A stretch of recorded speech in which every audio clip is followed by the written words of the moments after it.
দেখবা। এখন আমরা কতজন আচ্ছা অ্যাটেন্ড ভাই, করলো? আমরা 13 জন অ্যাটেন্ড করছি। হ্যাঁ ভাই বলেন, কারো কোনো প্রশ্ন থাকলে আমাকে করতে পারেন। আমার পেজটা দেখা যাচ্ছে সিলেট ইএক্স জেডি 03। এটা কি এই পেজ? আপনি কি সিলেট সিলেট 03 থেকে আসছেন? জি। ও, আপনি তো মনে হয় সকাল না প্রথম না ক্লাস করছিলেন ভাই। না, আমি প্রথমে করি নাই। আমি ওকে, যাই হোক এখানেও মেসেজটা আসছিল। আচ্ছা ঠিক আছে, প্রথম ক্লাস যেহেতু আপনি এখানে করতে পারেন, সমস্যা তাদের নেই। দল প্রথম ক্লাসে আপনাদের ব্যাচে যে আলোচনাটা করছিলাম ঠিক একই আলোচনা করব। আচ্ছা। এখন বাজে 4টা 6 মিনিট, আমরা এখন আসছি 14 জন। ভাইয়া ব্যাচে কয় ভাই? তারিকুল ভাই যদি আবার বলতেন, আমি বুঝতে পারিনি। ব্যাচে আমাদের ব্যাচে কয়জন আছে? আমাদের ব্যাচে অফিস থেকে আমাকে জানানো হয়েছে 38, কিন্তু গ্রুপের সবাইকে রিকোয়েস্ট পাঠানো হয়েছে, গ্রুপে দেখলাম যে 24 জন অ্যাড হয়েছে। অর্থাৎ এই 24 জনের কাছে লিংক গেছে, বাকিদের কাছে রিকোয়েস্ট গেছে কিন্তু তারা অ্যাকসেপ্ট করেনি। আচ্ছা, আমার তো মেসেজ আছে তিনটে আর কি। যে কোনো শিডিউলে কি আমি ক্লাস করতে পারবো? 3টা মেসেজ বলতে এখন শিডিউল বলতে কি, আমাদের তো ক্লাস, ঠিক আছে আমি সকাল থেকে ক্লাস নেই, আপনাদের সঙ্গে যে ব্যাচগুলো চলতেছে তার মধ্যে পারবেন, কিন্তু হালকা পাতলা কিছু সমস্যা হতে পারে যদি কারেন্ট চলে যাওয়ার কারণে অন্যান্য ব্যাচগুলোর টপিকগুলো যদি আলাদা হয়ে যায়, তখন মনে হয় আপনাদের ব্যাচে আজকে কারেন্ট থাকলো না, অন্য ব্যাচ কিন্তু একটু আগায় গেল। হ্যাঁ, আমার তো সেই প্রবলেম ছিল আর কি। কারেন্ট চলে গেছিল, তারপর ডাটা তবে কিন, তারপর তবে কোনো জয়েন হয়েছি সমস্যা আর কি। নেই, আমরা প্রত্যেকটা এই যে আমরা যে কথাগুলো বলতেছি এটাও আমি স্ক্রিন রেকর্ড দিয়ে দিচ্ছি। আমরা পুরো ক্লাস স্ক্রিন রেকর্ড করে গ্রুপের মধ্যে দিয়ে দিব, যাতে আমাদের যখনই সমস্যা হবে পরবর্তীতে আমরা দেখতে পারি। থ্যাংক ইউ ভাই। আসসালামু আলাইকুম টুটুল ভাইয়া। হ্যাঁ ফয়সাল ভাই, ওয়ালাইকুম আসসালাম। ভাই জি ভালো আছেন? জি আলহামদুলিল্লাহ। আপনি কেমন আছেন? আলহামদুলিল্লাহ, আমি আহ, অনেক ভালো আছি। ভাইয়া সকালবেলা কখন ব্যাচ শুরু হয়? সকালবেলা বেলার নতুন ক্লাস, সরি, নতুন ব্যাচ চলতেছে 11টা থেকে 1টা, তবে অলরেডি ওদের 2টা ক্লাস হয়ে গেছে। আপনাদের আজকে তো প্রথম, আর অন্যান্য হ্যাঁ আরো ব্যাচ আছে, তারা 13 14 নাম্বার ক্লাস চলতেছে তাদের। ঠিক আছে গ্রুপে ভাইয়া, আমাদের ওইটাই আর কি মেসেজ জানা। লেখছে, আসি ভাই ঢাকা।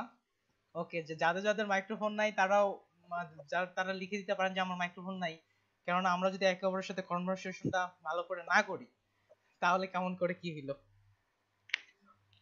ওকে, কারো যদি মাইক্রোফোন না থাকে আপনারা লিখে দিতে পারেন। 4টা 8 বাজছে, 4টা 10-এ আলোচনায় যাব, আর 4টা 15 থেকে ফুললি আলোচনায় চলে যাব।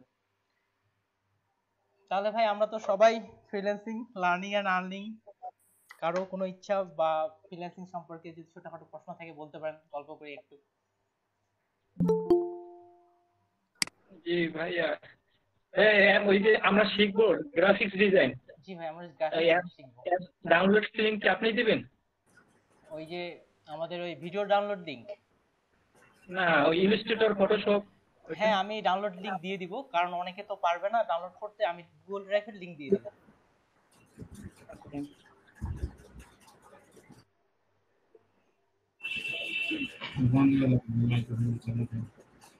ওকে, দেখি আমার ক্যামেরার কি অবস্থা। আসলে ক্যামেরা তো নেই, ফোনটাকেই ক্যামেরা হিসেবে বানায় ফেলছি।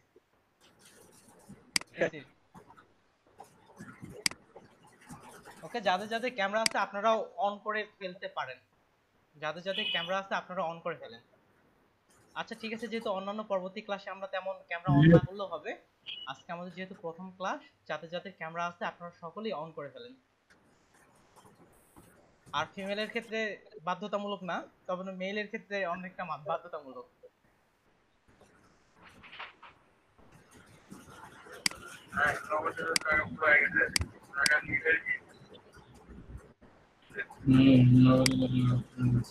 ওকে ঠিক আছে, 4টা 10 বাজে। আসলে গ্রাফিক্স ডিজাইনের দিক থেকে আমরা প্রথমেই পরিচিতি দিয়েই শুরু করব, ওরিয়েন্টেশন ক্লাস যেমনটা শুরু হয়। যদিও এই পরিচিতি আমাদের কারো কোনো স্মরণ থাকবে না, আমার নামটা হয়তো আপনাদের সবার স্মরণ থাকবে, কিন্তু আপনাদের সবার নাম কিন্তু আমার স্মরণ থাকবে না, যে আমাদের ক্লাসের মাধ্যমেই কিন্তু একটা পরিচিতি চলে আসবে। আসলে আমি কথা বলার মধ্যে থেমে থেমে যেতে পারি, কারণ হচ্ছে সকাল 9টা থেকে আমাকে ক্লাস নিতেই হচ্ছে, আর আপনাদের ক্লাসটা এখন হচ্ছে 4টার দিকে, অর্থাৎ সকাল 9টা থেকে যদি আমি দেখি প্রায় 6 ঘন্টা আমাকে টানা কথা বলতে হয়েছে। এই 6 ঘন্টা টানা কথা বলার কারণে কথা যেন থেমে থেমে যাচ্ছে, মুখ থেকে বলতে যাচ্ছি তাও বলা হচ্ছে না, এমনটাই হয়ে যাচ্ছে। সমস্যা নাই ভাই। ওকে ভাই, আমি চেষ্টা করব, তারপরেও আর কি ভালো করে বলার জন্য আমি চেষ্টা করব। যেটা বলতেছিলাম, যেহেতু ওরিয়েন্টেশন ক্লাস আমাদের, আমার নাম হয়তো আপনাদের সবার স্মরণ থাকবে, কিন্তু একইভাবে অন্যান্য যারা স্টুডেন্ট আছে তাদের নামও কিন্তু আপনাদের স্মরণ থাকবে না। আমরা যখন কয়েকদিন ক্লাস করব তখন কিন্তু আমাদের অটোমেটিকলি ভাবে এই পরিচিতিটা চলে আসবে। এইটাই। আমরা কি তাহলে 4:11 বাজে আমরা কি শুরু করতে পারি, না আরো একটু সময় নিব, কি বলেন আপনারা? আর 4 মিনিট থাক, আর 4 মিনিট ওকে, পরে আরো শুরু 4 করি। মিনিট থাকি।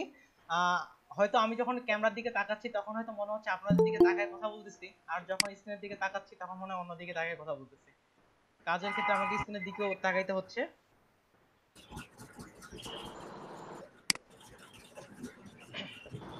হ্যাঁ, জয়েন হচ্ছে এখনো।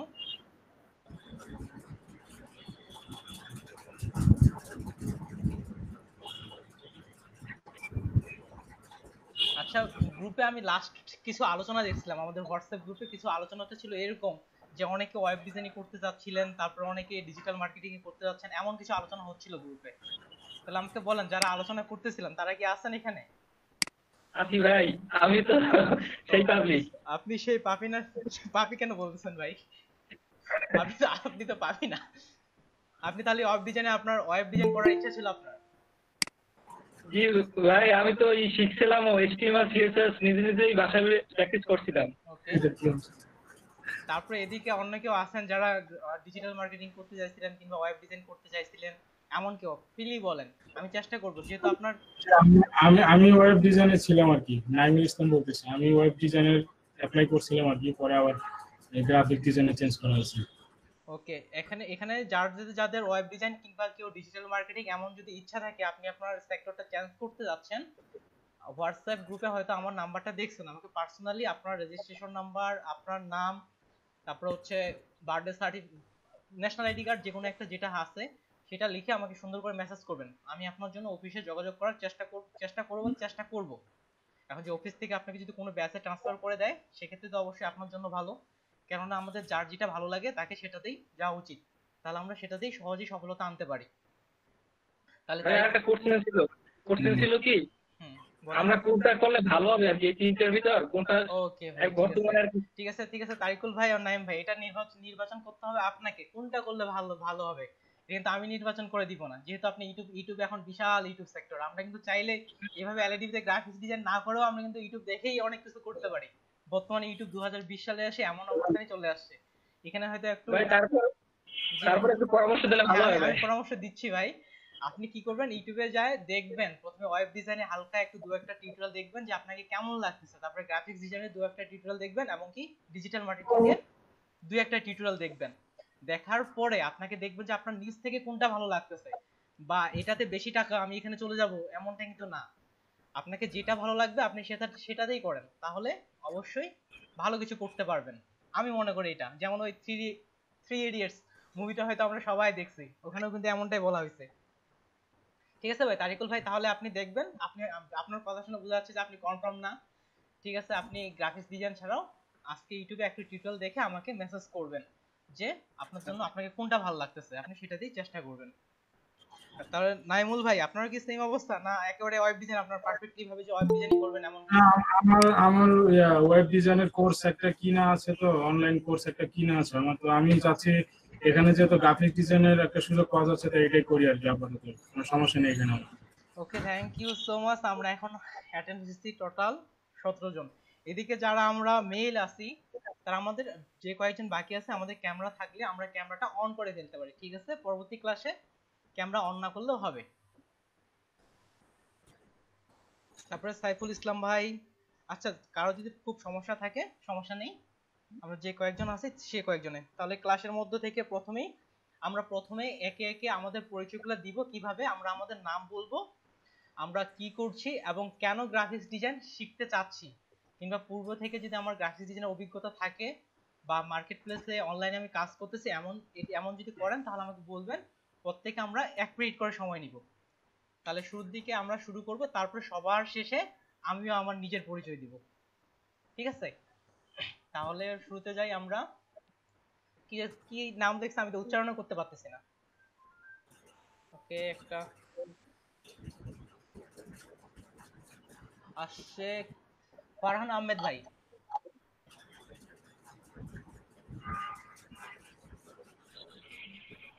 আর হ্যাঁ হ্যাঁ, মানে নামটা অনেক কঠিন। অনেক কঠিন সহজ নামগুলোর মধ্যে। ভাই আপনি শুনতে পাচ্ছেন? ওকে ঠিক আছে, আমরা নাইমুল হাসান ভাইয়ের কাছে যাই। নাইমুল হাসান ভাই। আচ্ছা, আমাকে বলতেছেন? ওকে ঠিক আছে, আপনি, হ্যাঁ আপনাকেই বলতেছিলাম, আপনার নামটা ভাই একটু বলেন, আমি তো উচ্চারণই করতে পারতেছিলাম না। আমার নামটা হলো ফারহাদ। ফারহাদ, ওকে ফারহাদ আহমেদ ভাই। ঠিক আছে, আপনার সম্পর্কে বলেন, আমি যেমনটা বললাম। যে আমি তো বাংলাদেশ কম্পিউটার কাউন্সিল থেকে অ্যাডভান্স করছিলাম, ওখানে থেকে আবার ওই ওয়েব ডেভেলপমেন্টটা শিখতে চাইছিলাম, ওইটা তো লকডাউনের জন্য আর হইতাছে না। এখানে আমরা একজন মেসেজ করছি, ওনার একটু দেখে নিই, উনি ক্যান নট আমি হেয়ার। ওয়েব ডেভেলপমেন্টের জন্য করছিলাম, ওকে অ্যাপ্লাই ভাই, করছিলাম আমাকে তাহলে একটা আপনি গ্রাফিক্সে। কাজ করেন, আমি যেটা যেমনটা শুরুতে বললাম, আপনি আপনার রেজিস্ট্রেশন নাম্বার, নাম, বার্থডে এবং ন্যাশনাল আইডি কার্ড নাম্বার আমাকে মেসেজ করবেন। আমি চেষ্টা করবো আপনাকে ওয়েব ডিজাইন যদি চলে তাহলে আপনাকে সেই ব্যাচে ট্রান্সফার করার আমি চেষ্টা করবো। আর এখানে একজন মেসেজ করছে, I can not hear any voice. ওনাকে আমি একটা রিপ্লাই করে দিই, আপনারা যেহেতু আমার সবাই শুনতে পাচ্ছেন।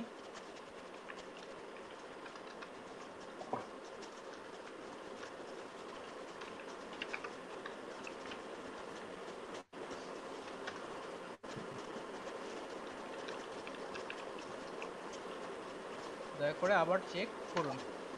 ওকে, এবার নাইমুল হাসান ভাই, আপনার মাইক্রোফোনটা বন্ধ ভাই, একটু অন করে নেন। ওকে, আর এটা শর্টকাট আমি হচ্ছে। নাইমুল হাসান। জি ভাই। আমি নাইমুল হাসান, আমি ঢাকা কলেজ থেকে অনার্স করতেছি এই মুহূর্তে। তবে আমি কম্পিউটার ট্রেনিং এর ক্ষেত্রে আমি লোকাল একটা ট্রেনিং সেন্টার থেকে আমি অফিস ওয়ার্ডের উপর ছোটখাটো একটা 3 মাসের কোর্স করছি। এছাড়া ওকে আর তেমন একটা কিছু কোর্স করা হয়নি। ওকে ঠিক আছে, থ্যাংক ইউ সো মাচ ভাই, খুব সুন্দর করে আপনার পরিচয়টা দিচ্ছেন, আমার কাছে ভালো লাগছে। তারপর হচ্ছে সাইফুল ইসলাম ভাই। আসলে আমার ভাইয়ের ল্যাপটপে আমি ছেলেরা যেমন বলছিলাম। আপনার আসলে আমরা কি করবো, চেষ্টা করবো যে আমাদের রিয়েল আইডি নিয়ে ক্লাস করার। ঠিক আছে, আপনি আচ্ছা বলেন। আচ্ছা, আমি কালকে রিয়েলাইজ থেকে ক্লাস করার ট্রাই করছি। ওকে ঠিক আছে। আমি আমার নাম সুরায়া জাবি, আমি ঢাকা ইউনিভার্সিটি থেকে অনার্স করছি। আর গ্রাফিক্স শেখার আশা ছিল, তাই এটা শুরু করতে যাচ্ছিলাম। Okay thank you so much. তারপর হচ্ছে আমার, ঠিক আছে, কেয়া কেয়া আপু আপনি বলেন।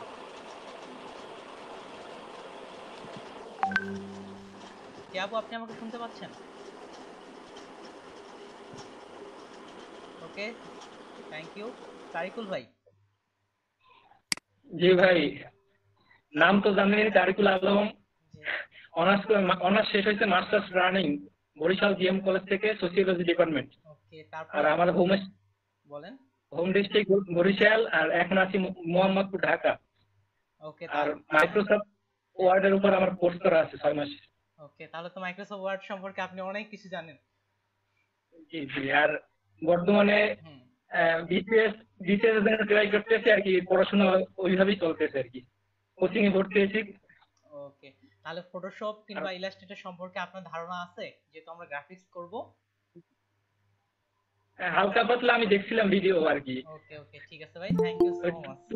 টুলবার সম্পর্কে ধারণা আছে। ওকে ভাই ঠিক আছে। আপনার মধ্যে হচ্ছে দুর্জয়, দুর্জয় ভাই। আমি দুর্জয় রাহা অন্তু। আমি জগন্নাথ বিশ্ববিদ্যালয়ে অনার্স করতেছি। তো নর্মালি কম্পিউটারের অন্যান্য অ্যাপ্লিকেশনের একটু নিজে নিজেই সমস্ত কিছু শেখার চেষ্টা করছি, বাট এখন গ্রাফিক্সের ওপর একটু জিনিসটা একটু ফর্মালি বা অফিসিয়াল ভাবে শেখার চেষ্টা, সেই জন্য অ্যাপ্লাই করা এই আর কি। Okay thank thank you you. So much ভাই। তারপর হচ্ছে লিজা রহমান আপু বলেন।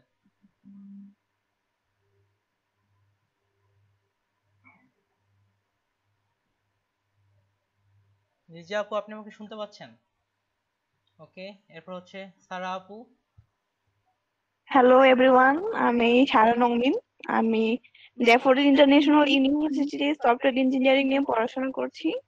মোটামুটি কম্পিউটার রিলেটেড সব অ্যাপ্লিকেশন সম্পর্কে জানা আছে, কিন্তু গ্রাফিক্স নিয়ে করার ওইভাবে সময় হয়নি, তো এটার জন্য আমার ক্লাসে জয়েন করা।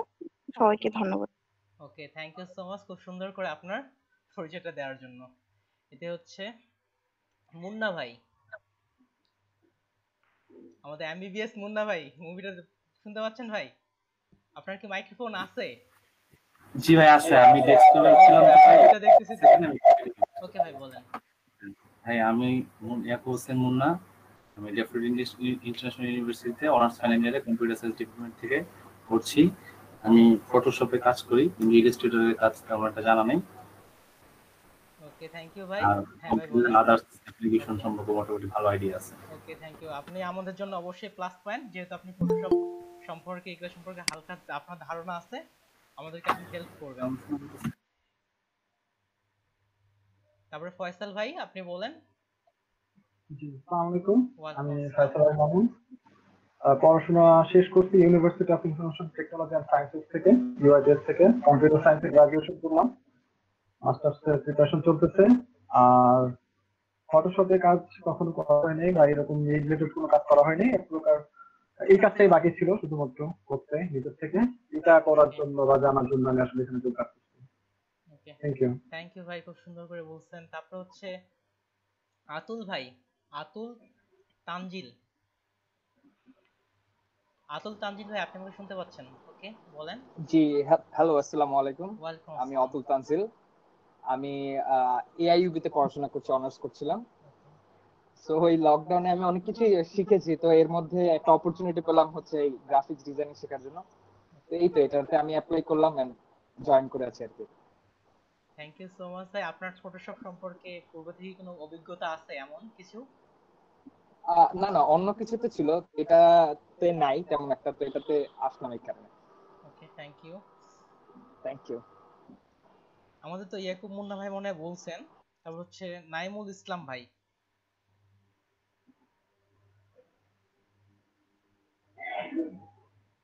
নাইমুল ইসলাম ভাই, আপনি আমাকে শুনতে পাচ্ছেন? ওকে বলেন। আসসালামু আলাইকুম। ওয়ালাইকুম জি আসসালাম ভাই, আমি বর্তমানে ইন্টার সেকেন্ড ইয়ারে আছি। আমি অনলাইন একটা কোর্স করছি ওয়েব ডিজাইনের, আর এর পাশাপাশি গ্রাফিক ডিজাইনেরও একটা ইন্টারেস্ট আছে আমার ভিতরে, সেজন্য আর কি এই কোর্সটাতে জয়েন করা। গ্রাফিক ডিজাইনের উপর আলাদা একটা অভিজ্ঞতা হওয়ার জন্য। ওকে, থ্যাংক ইউ ভাই। তো হচ্ছে মিজানুর রহমান ভাই।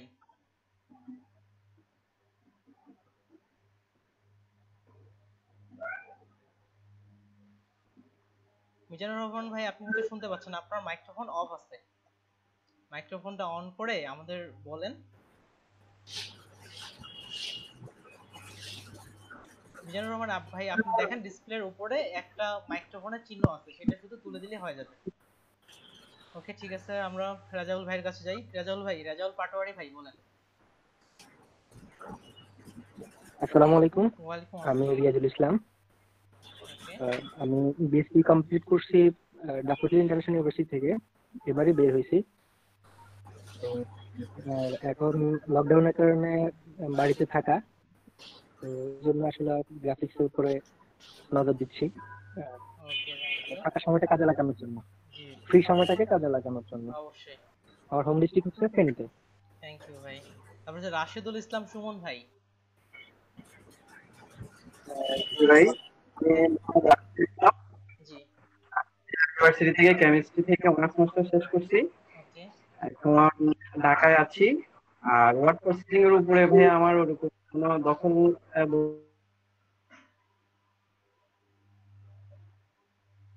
ধরনের ধারণা নাই আমার। তাছাড়া আমি এখন এর মধ্যে কোর্সই করতে পারবো কিনা আমাকে একটু বললে উপকৃত হবো আর কি। আপনি শেষেরটা যে কি বললেন আমাকে যদি আবার বলতেন, আমি শেষের কথাটা আমি বুঝতে পারিনি। মানে আমি কি গ্রাফিক্স ডিজাইন করতে পারবো কি, বা পারলে বা কেমন উপকৃত হতো বা কি রকম? ওকে, গ্রাফিক্স ডিজাইন আমাদের সময় দিলে আমরা অবশ্যই করতে পারবো। সময় দিতে হবে, প্রচুর সময় দিতে হবে। তারপর হচ্ছে স্বপ্নিল শাহ ভাই।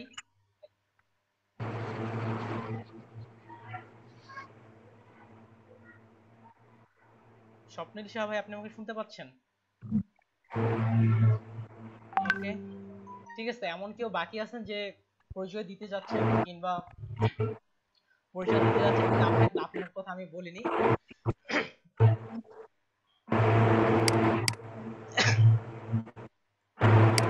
ওকে, এমন কেউ আছেন? তাহলে কেউ নাই, তাহলে কি আমার বলা চলে আসছে? ওকে, ঠিক আছে, তাহলে আমার সম্পর্কে আমি বলার চেষ্টা করতেছি। আসলে আপনারা তো সবাই অনেক বড় বড় ভার্সিটি, অনেক বড় বড় নির্দিষ্ট জায়গায় চলে গেছেন, আর আমার দিক থেকে আমি সিম্পল ভাবে বলতে গেলে আমি বর্তমানে ওয়ার্ল্ড ইউনিভার্সিটিতে জাস্ট ভর্তি হয়েছি, এতটুকুই, সেকেন্ড সেমিস্টার। তাছাড়া গ্রাফিক্স ডিজাইন এবং ফ্রিল্যান্সিং এ আমি 2017 সাল থেকে আছি। আর এই যে টিচিং এর দিক থেকে, ট্রেনারের দিক থেকে আমি একেবারেই নতুন। জাস্ট এই মাসের 8 তারিখে আমি ট্রেনার দিক থেকে ইন্টারভিউ মাধ্যমে সিলেক্ট হয়ে আমাকে ট্রেনার হিসেবে নিযুক্ত করা হয়েছে। আর নিজের দিক থেকে বলতে গেলে আমি শুরুর দিকে আমি ডিজিটাল মার্কেটিং দিয়ে এলএডিপি তেই আমি কোর্স করছি, ঠিক আপনাদের মতো 2017 সালে এলএডিপি তে ডিজিটাল মার্কেটিং নিয়ে কোর্স শুরু করছি। ডিজিটাল মার্কেটিং করার পরে ডিজিটাল মার্কেটিং আমার তেমন ভালো লাগেনি, তারপরে গ্রাফিক্স ডিজাইন শুরু করছি। গ্রাফিক্সের পরে এখন 3D নিয়ে কাজ শিখতেছি এবং গ্রাফিক্স এটা চালাই যাচ্ছি। তাছাড়া ফাইবারে মার্কেট প্লেসে আমি 700 বেশি কাজ কমপ্লিট করছি। এতটুকুই আপাতত আমার জন্য। আমার সম্পর্কে যদি আপনাদের কারো কোনো প্রশ্ন থাকে আমাকে করতে পারেন।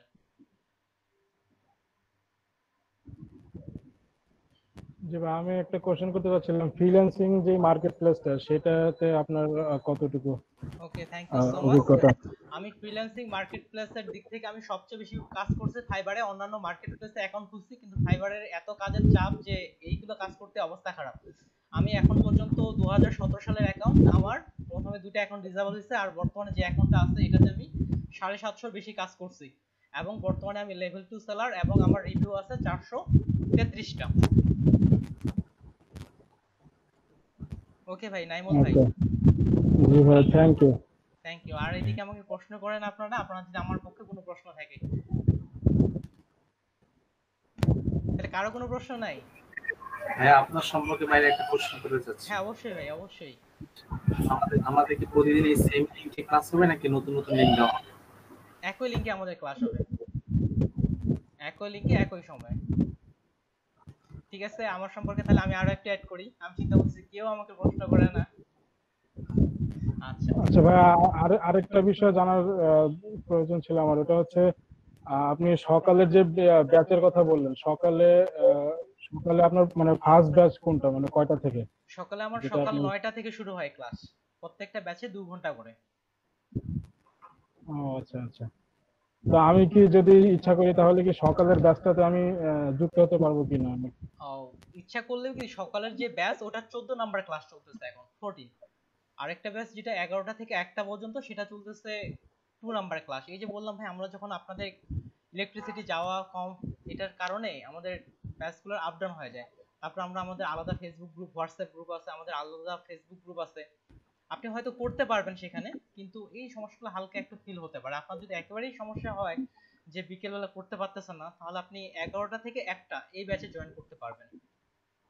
সেখানে আপাতত ক্লাস 2 অলরেডি চলে গেছে।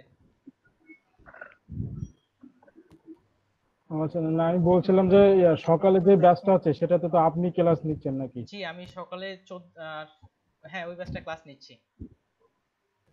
সেটাই বলছিলাম, মানে আমি এই ব্যাচটা থেকে মানে ট্রান্সফার হয়ে আমি সকালের ব্যাচটাতে বুঝতে পারছি ভাই, কিন্তু ওই সকালের ব্যাচটা যে 14 নাম্বার ক্লাস চলতেছে, আপনি যদি ওই ব্যাচে এখন প্রবেশ করেন আপনার তো বুঝতে কঠিন হয়ে যাবে। ও আচ্ছা আচ্ছা, বুঝতে পারছি, মানে ওটা অ্যাডভান্স লেভেল। হ্যাঁ আমি অ্যাডভান্স লেভেলে। জি জি, হ্যাঁ আমি এটা বোঝাতে যাচ্ছিলাম আপনাকে। ঠিক আছে, আর কারো কোনো প্রশ্ন আমার সম্পর্কে, কোনো কিছু আমার বিষয়ে? ফয়সাল ভাই কিছু বলবেন? হ্যাঁ ভাই, কোথা থেকে ক্লাস নিচ্ছেন? মাগুরা থেকে? ওকে ভাই, আমি ঢাকা থেকে ক্লাস নিচ্ছি। আমি বিআরবি হসপিটালের পিছন থেকে ক্লাস নিচ্ছি, পান্থপথ, খুব কাছাকাছি মোহাম্মদপুরে। ওকে, তাহলে আমার সম্পর্কে আরো একটু অ্যাড করি। আমার দিক থেকে ভালো দিকগুলো যদি বলতে চাই, ভালো দিক হচ্ছে প্রচুর কম্পিউটার চাপতে পারি, দীর্ঘ সময় মনিটরের দিকে তাকায় থাকলে সমস্যা মনে হয় না এখন, কিন্তু বৃদ্ধ হলে যে কি অবস্থা হবে যদি বেঁচে থাকি। তার সাথে হচ্ছে প্রচুর রাত জাগতে পারি। ফ্রিল্যান্সিং এর দিক থেকে ভালো, কিন্তু বাস্তবে স্বাস্থ্যের জন্য এটা খুবই খারাপ। প্রচুর রাত জাগতে পারে, আর ফ্রিল্যান্সিং করতে হলে আপনাকেও কিন্তু রাত জাগতে হবে। এটা একটা গেল। আর খারাপ দিকগুলোর দিক থেকে একটু খুঁতখুঁতে টাইপের। কেমন খুঁতখুঁতে টাইপের? আমাকে হোমওয়ার্ক দিতে হবে। বিষয়টা আপনি যদি না পারেন, যদি বলেন যে হ্যাঁ ভাই আমি চেষ্টা করছি, তাহলে আমি খুশি। আর এদিক থেকে অনেকেই আমরা সবাই ফ্রেন্ডলি, সবাই আমরা একে অপরকে ভাই এইভাবে বলে আমরা ডাকতে পারি, কারণ আমার থেকে আপনারা অনেক বয়সে বড় আছেন, মাস্টার্স কমপ্লিট করে ফেলছেন, অবশ্যই বড়, সেক্ষেত্রে আপনারা আমাকে নাম ধরেও ডাকতে পারেন, আপনার ইচ্ছা, যেন আমরা ফ্রেন্ডলি হই, ক্লাসের মধ্যে একে অপরকে আমরা নির্দ্বিধায় প্রশ্ন করতে পারি, এই জন্যই আমাদের এই ফ্রেন্ডলির বিষয়টা। ওকে, তাহলে আমরা কি ক্লাসে চলে যাব? জি ভাই, আমরা আগাতে পারি। ওকে, থ্যাংক ইউ সো মাচ। আমি তাহলে ক্যামেরা অফ করতেছি এবং আমার স্ক্রিন শেয়ার করতেছি।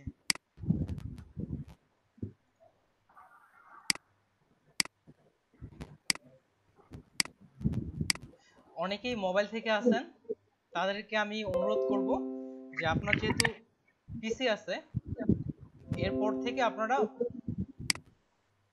পিসি থেকে কাজটা করার চেষ্টা করবেন। এর কারণ হচ্ছে, প্রথম কারণ আমার স্ক্রিন অনেক বড়, ফুল এইচডি রেজোলিউশন, ফোনের ক্ষেত্রে লেখাগুলো আপনি অনেক ছোট ছোট দেখতে পাবেন, এক্ষেত্রে বুঝতে আপনাদের কঠিন হবে।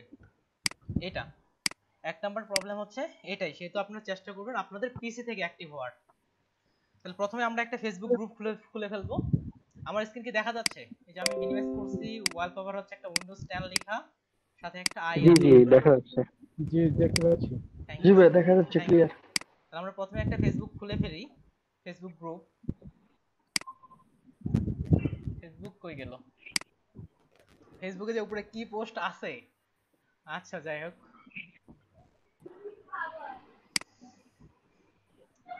Group create new group.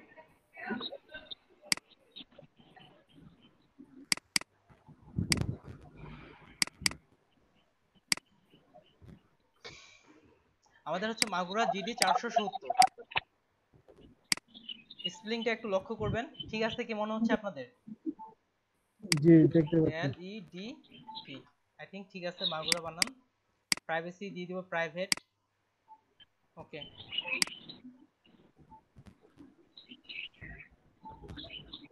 Create. Already আমরা গ্রুপ তৈরি করে ফেলছি। আমি গ্রুপের লিংকটা আমি হোয়াটসঅ্যাপ গ্রুপে মেসেজে রাখলাম, আপনারা প্রত্যেকে এখনই জয়েন দিয়ে দেন, অর্থাৎ বা ক্লাস শেষ হওয়ার 1 ঘন্টার মধ্যে জয়েন দিয়ে দিবেন।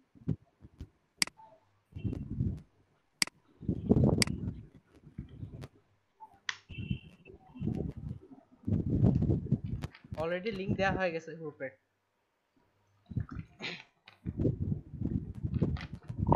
এই ফেসবুক গ্রুপে আমাদের যাবতীয় হোমওয়ার্ক সহ এই কাজগুলো আমরা দিয়ে দিব, আপনারা দেন, আমি একসঙ্গে সবাইকে অ্যাপ্রুভ করে নিয়ে নিব।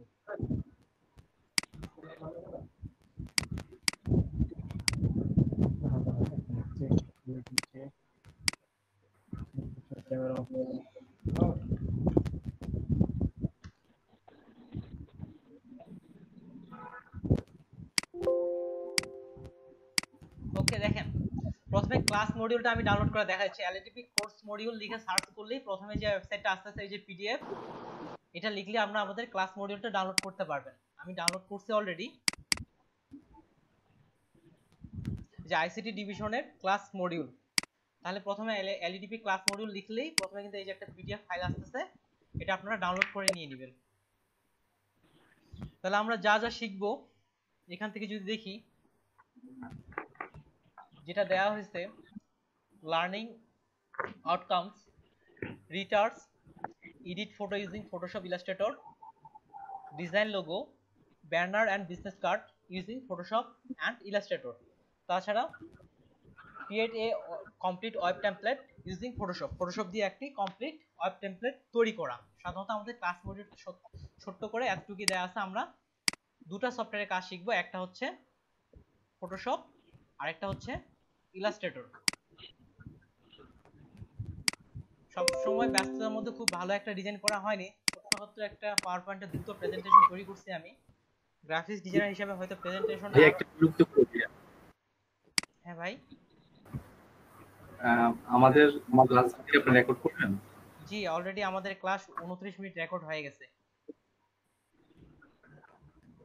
আমি আমাদের ফেসবুক গ্রুপের মধ্যে এই ভিডিও রেকর্ড লিংক দিয়ে দিব।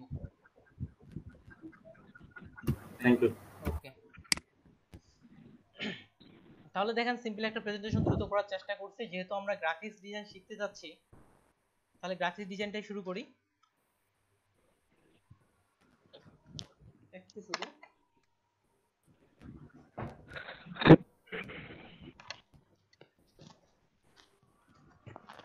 এখন যেহেতু আমরা গ্রাফিক্স ডিজাইন শিখতে যাচ্ছি, প্রথমেই প্রশ্ন আসে যে গ্রাফিক্স ডিজাইন কি বা কাকে বলে। তাহলে আমরা তো গ্রাফিক্স ডিজাইন সম্পর্কে একটু একটু হলেও বুঝি। গ্রাফিক্স ডিজাইন বলতে আপনাদের মাথায় কি আসে আমাকে বলেন কেউ দুই একজন করে, যে গ্রাফিক্স ডিজাইন বলতে আপনাদের যখনই বলা হয় গ্রাফিক্স ডিজাইন, তখন আপনাদের মাথায় বা কি চিন্তা আসে?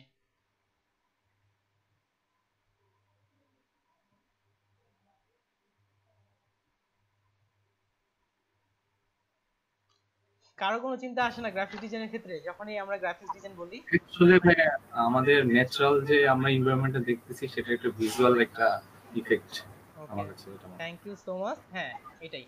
আর কেউ বলবেন? আচ্ছা ঠিক আছে। হ্যাঁ ভাই। জি ভাই, কি প্রশ্ন, কি জানি প্রশ্ন করলেন? প্রশ্ন হচ্ছে যেহেতু আমরা গ্রাফিক্স ডিজাইন শিখবো, গ্রাফিক্স ডিজাইন কি কাকে বলে এটা তো আমাদের অবশ্যই জানা প্রয়োজন। এই জন্য বলতেছি যখন আমরা কখনো গ্রাফিক্স ডিজাইন মাথায় কথাটা আমাদের মাথায় চলে আসে, আমরা কিভাবে সংজ্ঞা দিতে পারি? আপনার কি মনে হচ্ছে গ্রাফিক্স ডিজাইন আমরা কি বলতে পারি?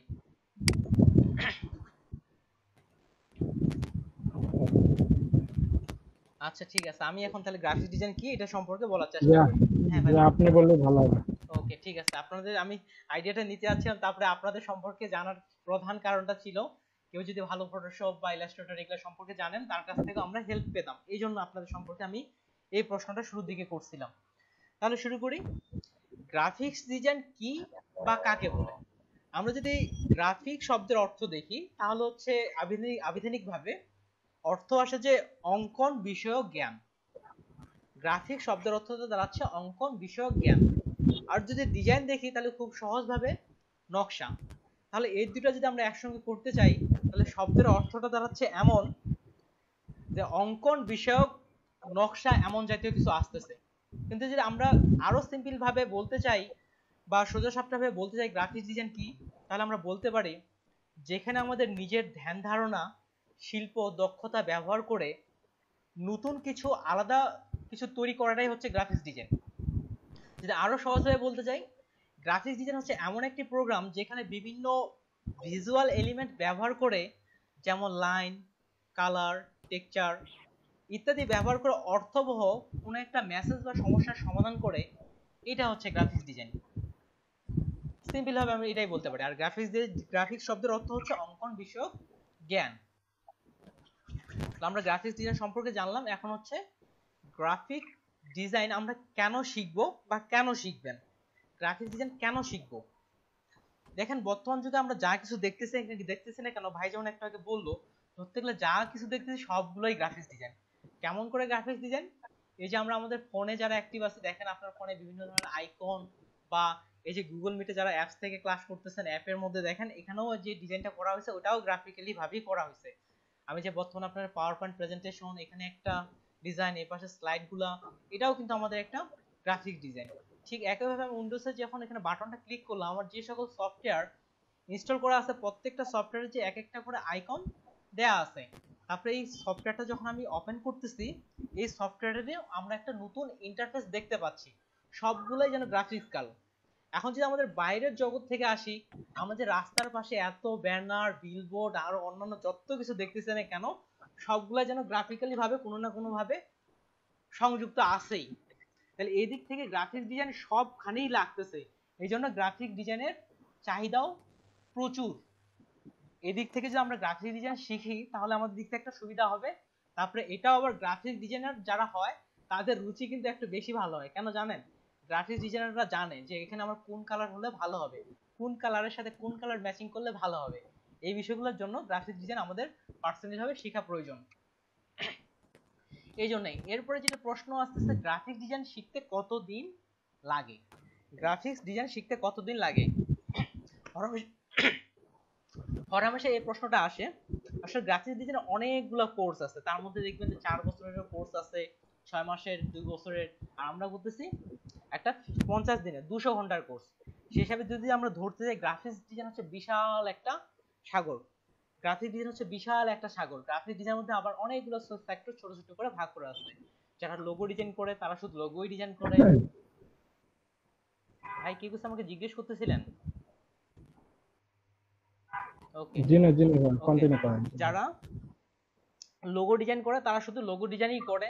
তারপরে গ্রাফিক্স এর মধ্যে আরো ধরতে গেলে মোশন গ্রাফিক্স, 3D, এগুলা আরো কিন্তু অনেকগুলো জিনিসের অন্তর্ভুক্ত আছে। এজন্য গ্রাফিক্স ডিজাইন যদি আমরা শুরু করতে যাই 8-10 বছর ধরে যারা গ্রাফিক্স ডিজাইনে আছে তারাও যেন শিখতেছে, এমনটাই অভিজ্ঞতার পর। তাই এই জন্য আমরা বলতে পারি গ্রাফিক্স ডিজাইন আমরা স্বল্প সময়ে এই এলএডিবি কোর্সে যতটুকু পারা যায় আমরা চেষ্টা করব, আর নিজ থেকে আমরা যত বেশি সময় দেব তত আমরা শিখতে পারবো। এরপরে যে প্রশ্নটা আসছে সেটা আমি বলতেছি না, আপনারাই আমাকে কেউ বলেন। আপনারা আমার স্ক্রিনে হয়তো দেখতে পাচ্ছেন।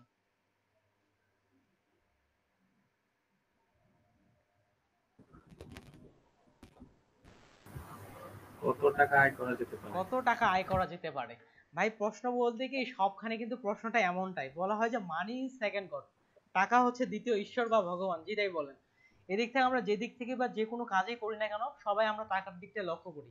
এখন কথা হচ্ছে গ্রাফিক্স ডিজাইন করে আমরা কত টাকা আয় করতে পারবো।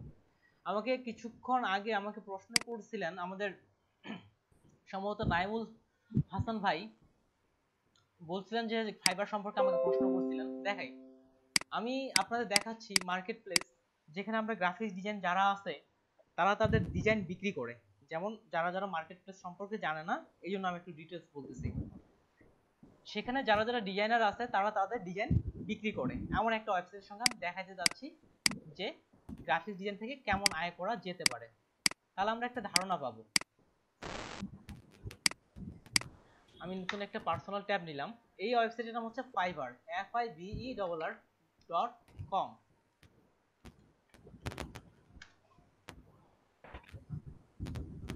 ক্লিক করলাম। তাহলে এখানে এটা হচ্ছে এমন একটা ওয়েবসাইট যেখানে গ্রাফিক ডিজাইন, তারপর হচ্ছে ডিজিটাল মার্কেটার বা অন্যান্য ফ্রিল্যান্সিং যারা করে তারা তাদের সার্ভিস এখানে বিক্রি করতে পারে। ঠিক আমরা যেহেতু গ্রাফিক ডিজাইন আমরা আমাদের লোগো বিক্রি করতে পারি। আমি লোগো লিখে সার্চ করতেছি, লোগো ডিজাইন। ওকে ঠিক আছে, এখানে অনেকগুলো লোগো আছে, অনেকগুলো, এগুলা হচ্ছে এক একটা প্রোডাক্ট। যদি বলতে চান সিম্পল হবে এগুলাকে বলা হয় গিগ। কিন্তু আমরা এটাগুলো বলতে পারি এক একটা আমাদের গ্রাফিক ডিজাইনের প্রোডাক্ট, যারা জানেন না তাদের ক্ষেত্রে। আমি এখানে দুই একটা ওপেন করলাম, কে কত দামে বিক্রি করতেছে এগুলো কিন্তু এখানে দেয়া আছে।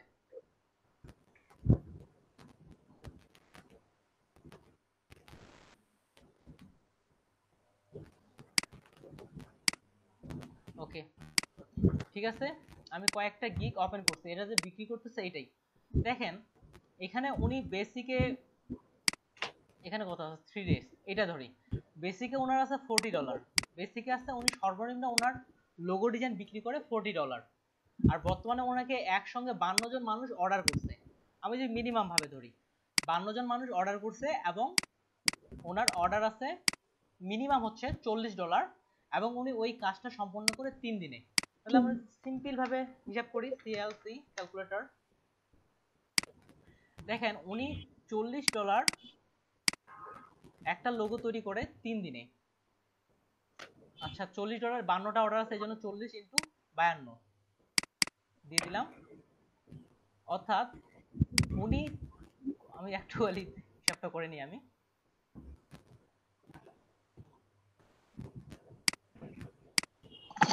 $40 × 52, অর্থাৎ ডলার দাঁড়াচ্ছে আমাদের কি একজন হয়তো 2080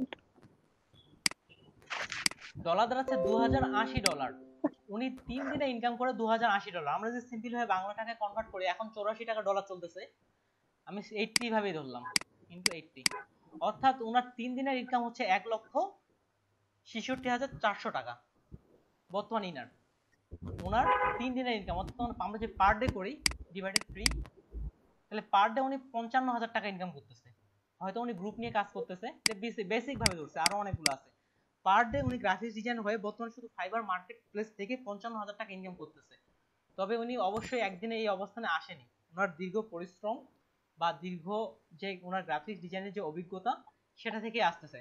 তার মানে আমি জাস্ট আপনাকে প্রথম দিন হিসেবে আমি এতটুকু আইডিয়া দিতে চাই, আমরা যদি গ্রাফিক্স ডিজাইনে লেগে থাকি, অর্থাৎ 5 বছর 7 বছর বা 3 বছর পরেও আমরা পার ডে আমার একটা ইনকাম হয়তো জেনারেট করতে পারি যদি আমরা ফুললি সময় দেই। এখন দেখেন আবার তাই বলে যে আমরা কয়েকদিনে যে এত টাকা ইনকাম করবো এমনটা না, এমনটা হলে তো সবাই আসতো।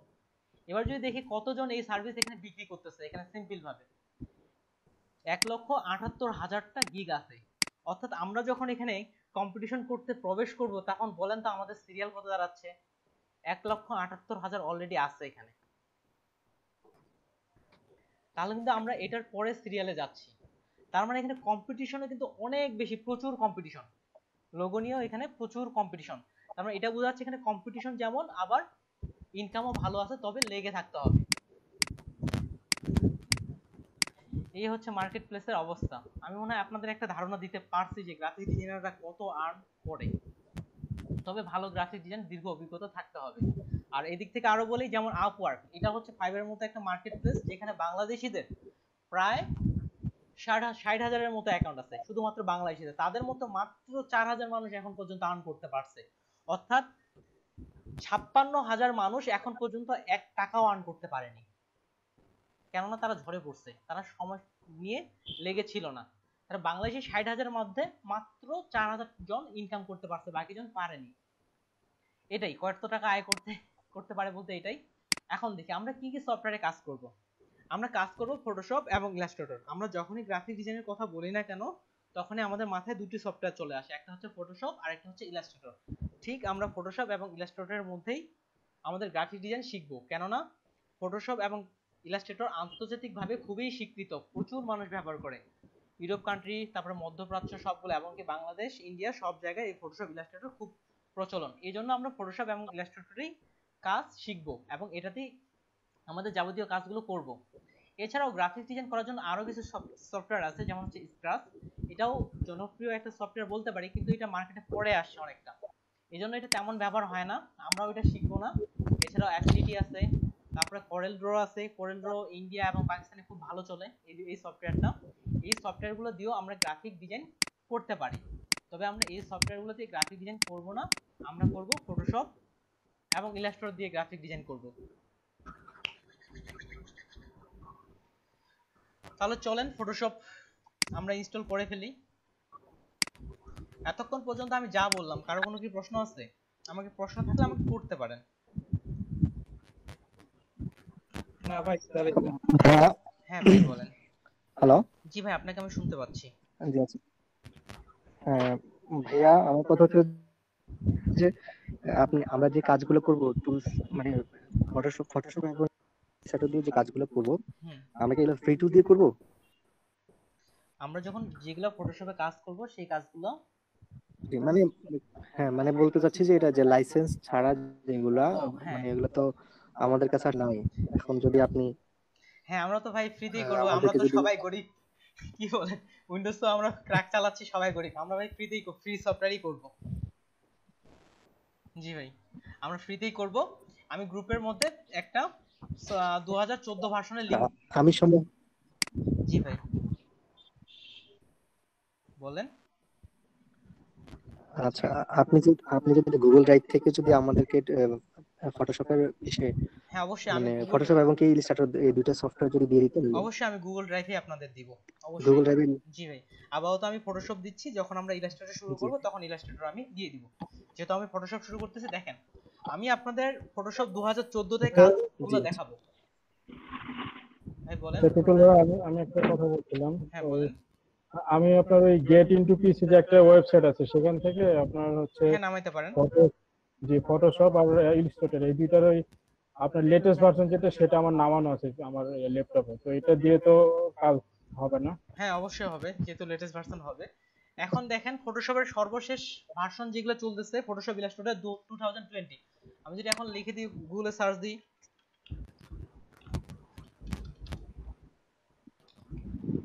ফটোশপ লেটেস্ট ভার্সন চলতেছে 2020 ভার্সন চলতেছে বর্তমান। কিন্তু আমি চাচ্ছি যে আমরা 2014 তে কাজ করব। এটার কারণটা হচ্ছে কি, আমাদের পিসির এক একজনের কিন্তু এক এক রকম কনফিগারেশন। কারো পিসির কনফিগারেশন বেশি, কারো পিসির কনফিগারেশন কম। যাদের পিসির কনফিগারেশন কম, তারা 2020 ভার্সনটা তাদের পিসিতে স্মুথলি ভাবে চলবে না, অনেক বেশি র্যাম লাগবে, কমপক্ষে 16 বা 8 জিবি, 4 জিবিতেও চলে, তবে মাঝে মাঝে ল্যাগ করে। এই জন্য আমি চিন্তা করছি 2014 ভার্সন শিখবো এখানে প্রায় সবকিছু একই, দু একটা জিনিস আলাদা আছে, খুব যে আপডেট এমনটা না। তাহলে আমি প্রথমেই গ্রুপের মধ্যে ফটোশপের লিংকটা দিয়ে দিই। 2014 সালে ফটোশপের লিংকটা দিয়েছি, এখানে ক্র্যাক করার সহ ভিতরে অপশন দেয়া আছে। প্রথমে ফেসবুক গ্রুপে পোস্ট করি, তারপরে পোস্ট করব হোয়াটসঅ্যাপ গ্রুপে। ওকে, আগে হোয়াটসঅ্যাপ গ্রুপে দিয়ে দিই। 2014 তে যেই আপনার এলিমেন্ট গুলো আছে, ওই 2014 ভার্সনে যে এলিমেন্ট গুলো আছে ওগুলি সব অ্যাডভান্স, তো লেটেস্ট ভার্সন যেটা ওটাতে তো হ্যাঁ একই রকম, শুধু কিছু কিছু হালকা কিছু জিনিস আপডেট করা হয়েছে যেগুলো আমাদের আপাতত প্রয়োজন নাই। আমরা যদি ফটোশপ 2014টাই ফুললি ভাবে শিখতে পারি, গ্রাফিক্স ডিজাইনের এমন কিছু জিনিস নাই যে আমরা শিখবো না, এমন কিছু। আর 14তে আমরা সকল ধরনের কাজগুলাই করতে পারবো। গ্রুপস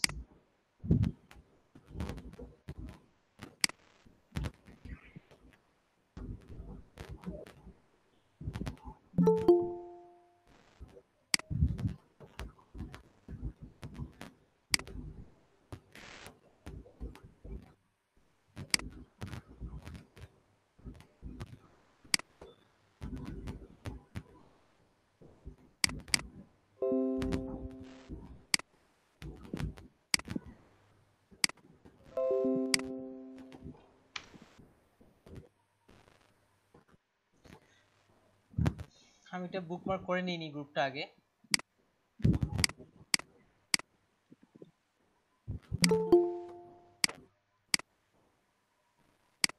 আচ্ছা আনোয়ার ভাই উনি অন্য ব্যাচে, ওনাকে বলে দিই। আনোয়ার ভাই আপনি আমাকে শুনতে পাচ্ছেন? হ্যাঁ আমি শুনতে পাচ্ছি। আসলে ভাই আপনি তো মিস করে ফেলছেন, এটা অন্য ব্যাচের ক্লাস চলতেছে। আমি জানি, কিন্তু আমি তো আমার ব্যাচের সময় আমি সময় পাইনি, তাই আমি দেখেন ভাই আমরা এই ব্যাচে যেটা আলোচনা করতেছি আপনার ব্যাচে এই আলোচনাগুলো অলরেডি হয়ে গেছে, প্রথম ক্লাস চলতেছে। আই থিংক আচ্ছা ঠিক আছে, আমি তো আসলে আমার ক্লাস মিস করেছি। ধন্যবাদ ভাই। Okay thank you. আপনি আচ্ছা আমি অন্য পেজে। আচ্ছা ঠিক আছে, আপনি যেহেতু আপনার ওইটা মিস করছেন, ওনাদের আনোয়ার ভাইদের ক্লাস চলতেছে এখন 14 নম্বর ক্লাস চলছে। ওকে ভাই আমি কি থাকবো না বের হয়ে যাব? আপনি বের হয়ে যান ভাই। Okay thank you so much. এই যে আমি ফটোশপে মাগুরার গ্রুপে আপনাদের দিয়ে দিলাম, আর হোয়াটসঅ্যাপে দিয়ে দিচ্ছি, তবে একটু পরে সবাইকে আমি আপলোড করে নিয়ে নিই। 2014 ভার্সন অলরেডি পোস্ট এবং হোয়াটসঅ্যাপ গ্রুপে পোস্ট। এখান থেকে গুগল ড্রাইভের লিংক দিয়েছি, এখান থেকে আপনারা ডাউনলোড করে নিয়ে নেবেন। ধরে নিলাম আমরা সবাই ফটোশপ ইনস্টল করে ফেলছি, খুবই সিম্পল, সাথে একটা ভিডিও দেওয়া আছে, ওটা আপলোড করতে পারেন, যেটা ক্র্যাক নামে ভিডিওটা আছে, এটা আপনারা ফলো করতে পারেন। তাহলে আমরা ফটোশপ ওপেন করি, ফটোশপের সাথে পরিচিত হই। যখন আপনি ফটোশপ, যারা একেবারে নতুন, যখন আপনি ফটোশপ ইনস্টল করবেন উপরে একটা ফটোশপের আইকন দেখতে পাবেন, ওটা ডাবল ক্লিক করলে ওপেন হবে। আর এখান থেকে যে আমার যতগুলো সফটওয়্যার ইনস্টল করা আছে, যে ফটোশপ সিসি 2014, এখানে এক ক্লিক করলেই ফটোশপ ওপেন হয়ে যাবে।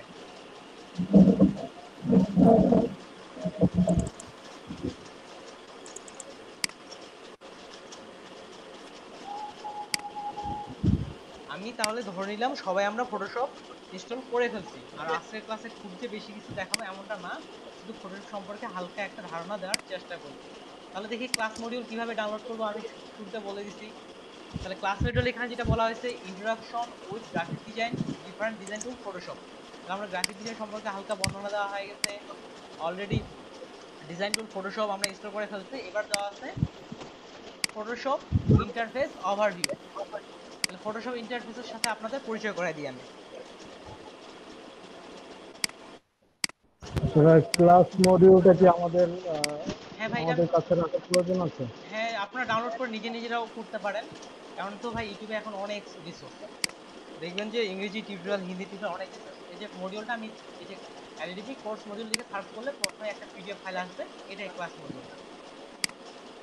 এলইডিপি এটা? হ্যাঁ আচ্ছা ঠিক আছে। তাহলে হচ্ছে Photoshop interface. Photoshop interface open করি। সাধারণত আমরা যখন ফটোশপ ওপেন করি ঠিক এমনটাই দেখতে পাই। ফটোশপের উপরের পরিচিতিতে চলে যাচ্ছি। উপরে যে file, edit, menu, layer, type, select, filter, view এগুলো দেখতে পাচ্ছি, এগুলাকে প্রত্যেকটাকে এক একটাকে বলা হয় মেনু বার। এটাকে বলা হয় মেনু বার। আর মেনু বারের অপশনের কিছু কিছু আলাদা আরো সাব মেনু আছে, এগুলাকে বলা হয় সাব মেনু। তাহলে মেনু, মেনু থেকে আছে সাব মেনু। একটু ভালো করে শোনার চেষ্টা করবেন, আমি কিন্তু প্রশ্ন করব নাম ধরে। তারপরে যে অপশন এটা আছে, এটা আমি একটু পরে আসতেছি, এটার আগে তারপর এটা শিখি। এটাকে বলা হয় টুল বার। উপরটা তাহলে মেনু বার, এটা হচ্ছে টুল বার। এখানে অনেকগুলো টুল দেওয়া আছে, আমি যখন যে টুলে ক্লিক করতেছি তখন দেখেন সেই টুলটার আন্ডারে কিছু অপশন চলে আসতেছে। এখানে দিচ্ছি একরকম, আবার ক্লিক দিচ্ছি, আবার কিছু অপশন চলে আসতেছে। ক্লিক দেওয়ার সাথে সাথে উপরের অপশনগুলো পরিবর্তন হচ্ছে। এই যে যেহেতু অপশনগুলো পরিবর্তন হচ্ছে সিম্পল, তাহলে এটার নাম হচ্ছে অপশন বার। মেনু বার, তারপর সাব মেনু, অপশন বার, টুল বার। আর এর পাশে যে অপশনগুলো দেখতেছি লেয়ার, চ্যানেল, পাথ, অ্যাডজাস্টমেন্ট, এগুলোকে বলা হয় ফ্লোটিং প্যানেল, অর্থাৎ ভাসমান প্যানেল। এগুলোকে ফ্লোটিং প্যানেল বলা হয়। জি।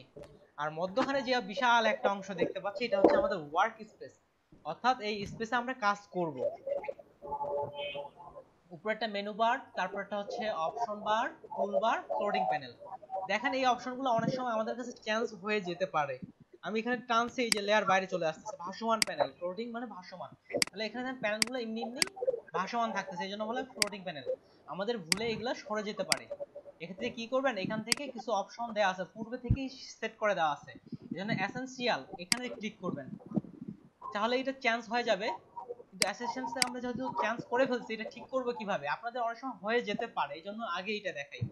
এই যে উইন্ডোতে যাবেন, উইন্ডো থেকে ওয়ার্ক স্পেস, তারপরে দিবেন রেস্ট এসেনশিয়াল, তাহলে এটা আমাদের পূর্বের ন্যায় চলে আসবে।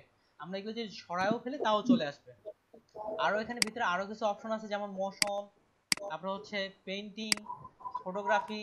যারা ফটোগ্রাফি নিয়ে কাজ করে তারা যদি এখানে ফটোগ্রাফি সিলেক্ট করে, তাদের কাজ করার জন্য যেসব টুলগুলো প্রয়োজন, যেটা সুবিধা হয়, এটা অটোমেটিক্যালি ভাবে ফটোশপ জেনারেট করে ফেলতেছে।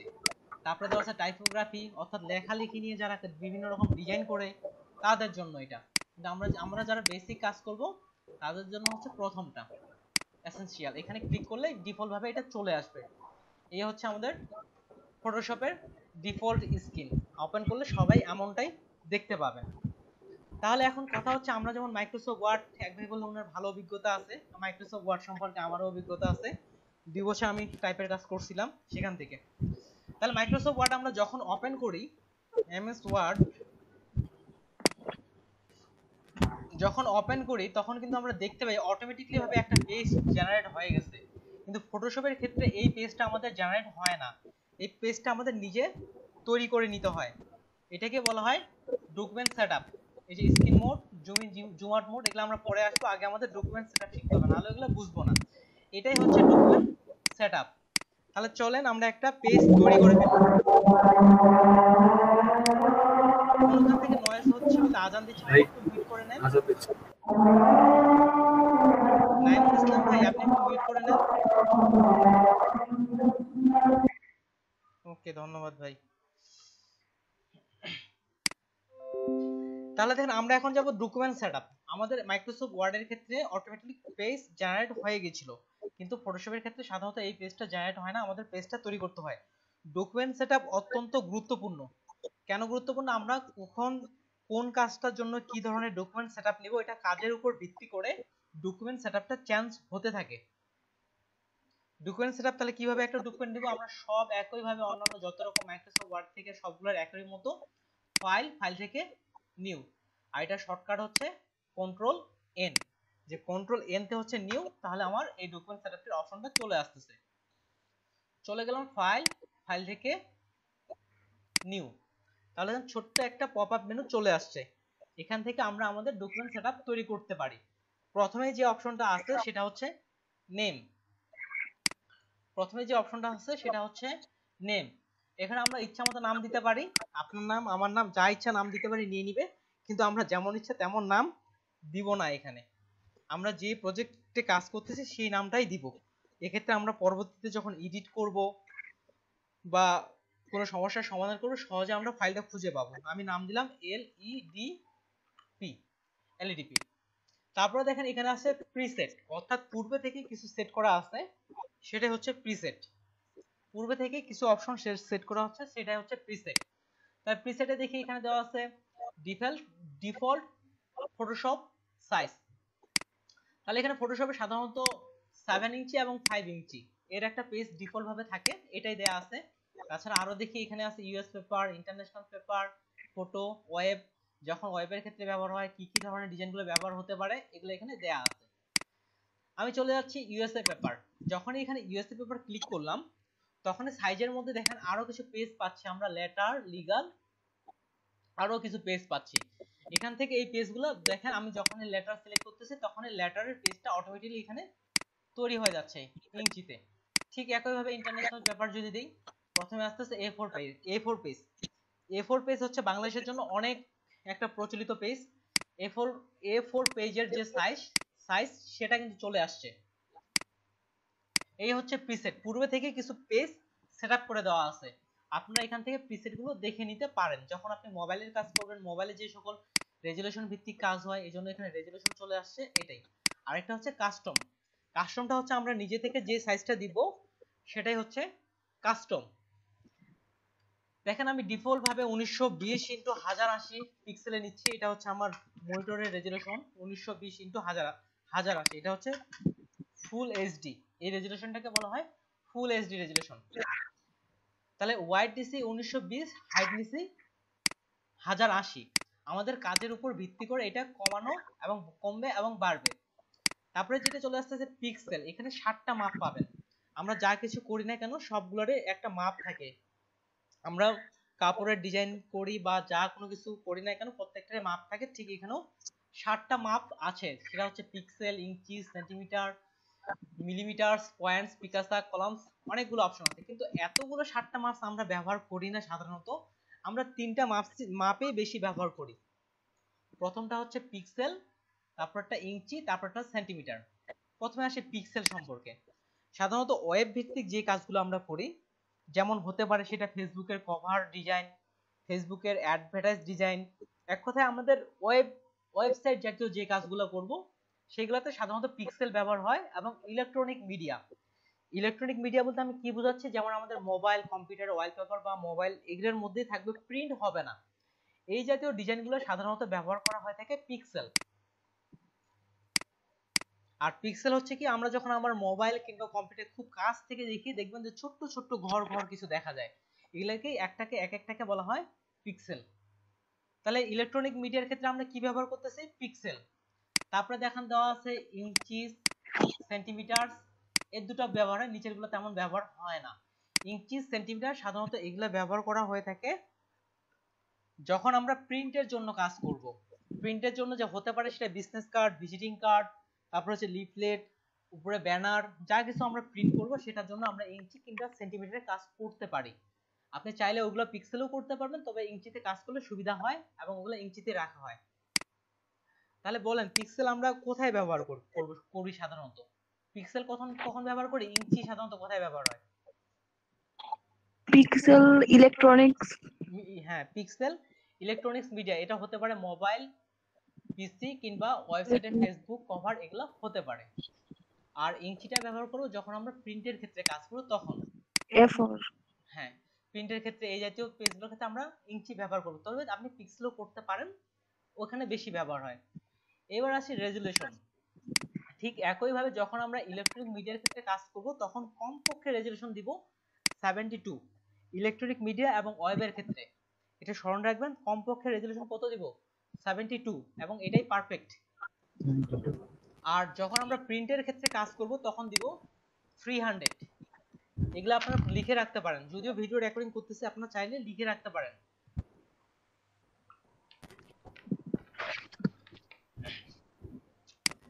এখানে আরো একটা সেটআপ আছে, এটা লাগবে না, পিক্সেল, ইঞ্চি, এটাই থাক। এখানে যখনই প্রিন্টের কাজ করব তখন দেব 300, আর যখন ওয়েবের ক্ষেত্রে কাজ করব তখন দেব 72। এটা আপাতত শর্ট রাখেন, প্রিন্টের ক্ষেত্রে হলো 300, ওয়েবের ক্ষেত্রে 72। তারপর চলে আসি কালার মোড। এখানে 5টা কালার মোড আছে, দেখেন 5টা কালার মোড। এই 5টা কালার মোডের ক্ষেত্রে আমাদের সব কালার মোডগুলো প্রয়োজন পড়ে না, আমরা শুধুমাত্র দুটো কালার মোড ব্যবহার করে থাকি সাধারণত। একটার নাম হচ্ছে RGB, অর্থাৎ এটার পূর্ণরূপ হচ্ছে রেড, গ্রিন অ্যান্ড ব্লু। আর একটা হচ্ছে CMYK। এই দুটো কালার মোড আমরা ব্যবহার করি। CMYK এর পূর্ণ অর্থ হচ্ছে সায়ান, ম্যাজেন্ডা, ইয়েলো, ব্ল্যাক। যখন আমরা ওয়েবের ক্ষেত্রে কাজ করব, একটু আগে যেটা আমি উদাহরণ দিলাম সেটাই, ওয়েব বা ইলেকট্রনিক মিডিয়ার ক্ষেত্রে কাজ করব তখন আমরা RGB কালার মোড নিয়ে কাজ করব। আর যখন প্রিন্টের কাজ নিয়ে করব তখন আমরা CMYK মোড নিয়ে কাজ করব। তাহলে দেখি RGB যদি আমরা সার্চ দিই পূর্ণরূপ কি দেখাচ্ছে, red, green, blue, GB meaning. তাহলে দেখেন চলে আসছে রেড, গ্রিন অ্যান্ড ব্লু, এই তিনটা কালারের সমন্বয়ে তৈরি হয় RGB কালার, যেটা ওয়েবের ক্ষেত্রে ব্যবহার হয়। এবার যদি দেই CMYK দিলাম, তাহলে আসছে সায়ান, ম্যাজেন্ডা, ইয়েলো, কি বোঝাচ্ছে, কিতে হয় কি ব্ল্যাক বলা হয়। তাহলে এখানে এই যে সিতে সায়ান, ম্যাজেন্ডা, ইয়েলো, ব্ল্যাক, এখানে কালার দেওয়া হয়েছে। এই চারটা কালার দিয়েই কিন্তু প্রিন্টিং এর ডিজাইনগুলো করা হয়ে থাকে। এখন যাদের যাদের প্রিন্টার কালার প্রিন্টার আছে তারা হয়তো বলতে পারবেন, দেখবেন যে প্রিন্টারের ক্ষেত্রে চারটা কালারের ডিব্বা থাকে। এই RGB এই চারটা কালারই থাকে, যখন যেটা কালার তখন সেখান থেকে এসে এটা প্রিন্ট হয়ে যায়। আর বিটের অনেকগুলো কালার বিট আছে, তবে 8 বিটই পারফেক্ট। যত বেশি বিট দিব সেই হিসাবে কালার তত বেশি ধারণ ক্ষমতা, 8 বিটই পারফেক্ট। আর এখানে ব্যাকগ্রাউন্ড কন্টেন্টটা হচ্ছে কি, আমার পেজটা কি কালারে নিব বা কি ধরনের নিতে যাচ্ছে। এখানে ব্যাকগ্রাউন্ড কালার যদি দেই, এখানে যে কোনো কালার আমরা সিলেক্ট করে দিতে পারি, কিন্তু আমি এগুলাতে আপাতত যাচ্ছি না ডিটেলসে, শুধুমাত্র হোয়াইটই রাখতেছি। আমরা সাদা পেপারের মধ্যে কাজ করব। আর অ্যাডভান্স এগুলো আমাদের আপাতত লাগবে না, যা ডিফল্ট ভাবে আছে তাই এনাফ। জাস্ট এটা আরেকটু রিভিউ করি আমি। এখানে আমরা প্রথমে নাম দিব আমাদের কাজের জন্য। ডকুমেন্ট সেটআপের ক্ষেত্রে আপনি চাইলে যা ইচ্ছা নাম দিতে পারেন, কিন্তু সুবিধা হচ্ছে প্রজেক্ট পেজ নাম দিলে আমাদের দ্রুত খুঁজে পেতে সুবিধা হয়। তারপর হচ্ছে প্রিসেট, পূর্বে থেকে যেগুলো সাইজ সেট করা আছে সেটা হচ্ছে প্রিসেট। আর ওয়াইড হাইট আমি ওয়াইড দিয়ে দিচ্ছি 1920 1080, আমার মনিটরের রেজুলেশন উপর ভিত্তি করে দিয়ে দিচ্ছি। তারপরে রেজুলেশন আমরা যখন প্রিন্টিং এর ক্ষেত্রে কাজ করব তখন ব্যবহার হয় 72, আর যখন প্রিন্টের ক্ষেত্রে ব্যবহার করব তখন হবে 300, এবং ওয়েব ইলেকট্রনিক মিডিয়ার ক্ষেত্রে হবে 72। কালার মোড হবে যখন আমরা ওয়েবের ক্ষেত্রে ব্যবহার করব তখন হবে RGB, এবং যখন প্রিন্টের ক্ষেত্রে ব্যবহার করব তখন CMYK। আমি আপাতত ওয়েবের ক্ষেত্রে ধরতেছি এই জন্য RGB রাখলাম। তারপরে ওকে দিয়ে দিলাম, তখন আমাদের একটা পেজ তৈরি হয়ে গেল। দেখছিলাম এই যে হোয়াইট, এটা হচ্ছে আমার মাউসটার দিকে লক্ষ্য করেন, এটা হচ্ছে হোয়াইট, এটাকে বলা হয় হোয়াইট। আর উপর থেকে নিচ এটাকে বলা হয় হাইট, সিম্পল। আরো যদি আমরা কম্পিউটার ভাষায় আরো বলতে চাই, একটা হচ্ছে হরিজন্টাল আর একটা ভার্টিক্যাল। এই জিনিসটা মনে রাখবেন, আমরা সামনে এটা ব্যবহার করব। তাহলে হোয়াইট যেটা, এটাকে বলা হচ্ছে হরিজন্টাল, আমার মাউসটা যে পাশ থেকে টানতেছে এটাকে বলা হয় হরিজন্টাল, আর উপর থেকে নিচ এটাকে বলা হয় ভার্টিক্যাল। এটাই হচ্ছে ডকুমেন্ট সেটআপ। তাহলে আমাকে বলেন ডকুমেন্ট সেটআপ সম্পর্কে কারো কোনো প্রশ্ন? আমি কিন্তু প্রশ্ন করব আপনাদের, কখন একটু পরেই প্রশ্ন করব, আপনারা আমাকে বলেন যে কারো কোনো বুঝেননি এমন কিছু। যদি শেখাই দেন যে অ্যাডভান্স নিচে দিকে কালার। ঠিক আছে, আমরা যেহেতু এখন বেসিকে আছে, এগুলো আমাদের যেটা ডিফল্ট আছে সেটাই। এখানে বিভিন্ন ক্যামেরার ক্ষেত্রে কালার ওয়াইজ এটা কাজটা করা হয় থাকে। আমরা এখন যেহেতু বেসিকটা দেখতেছি, অ্যাডভান্সে আমরা এখনো যাব না। আমি যতটুকু বললাম ভাই, sRGB থাক, ওখানে ক্যামেরা ভিত্তিক কালারগুলো মোডগুলো নেওয়া হয় থাকে। যতটুকু তখন বললাম বুঝতে পারছি। আচ্ছা ঠিক আছে, আমি আমার হেডফোনটা লাগাচ্ছি, সরাসরি কথা বলে একটু বুঝতে অসুবিধা হচ্ছে।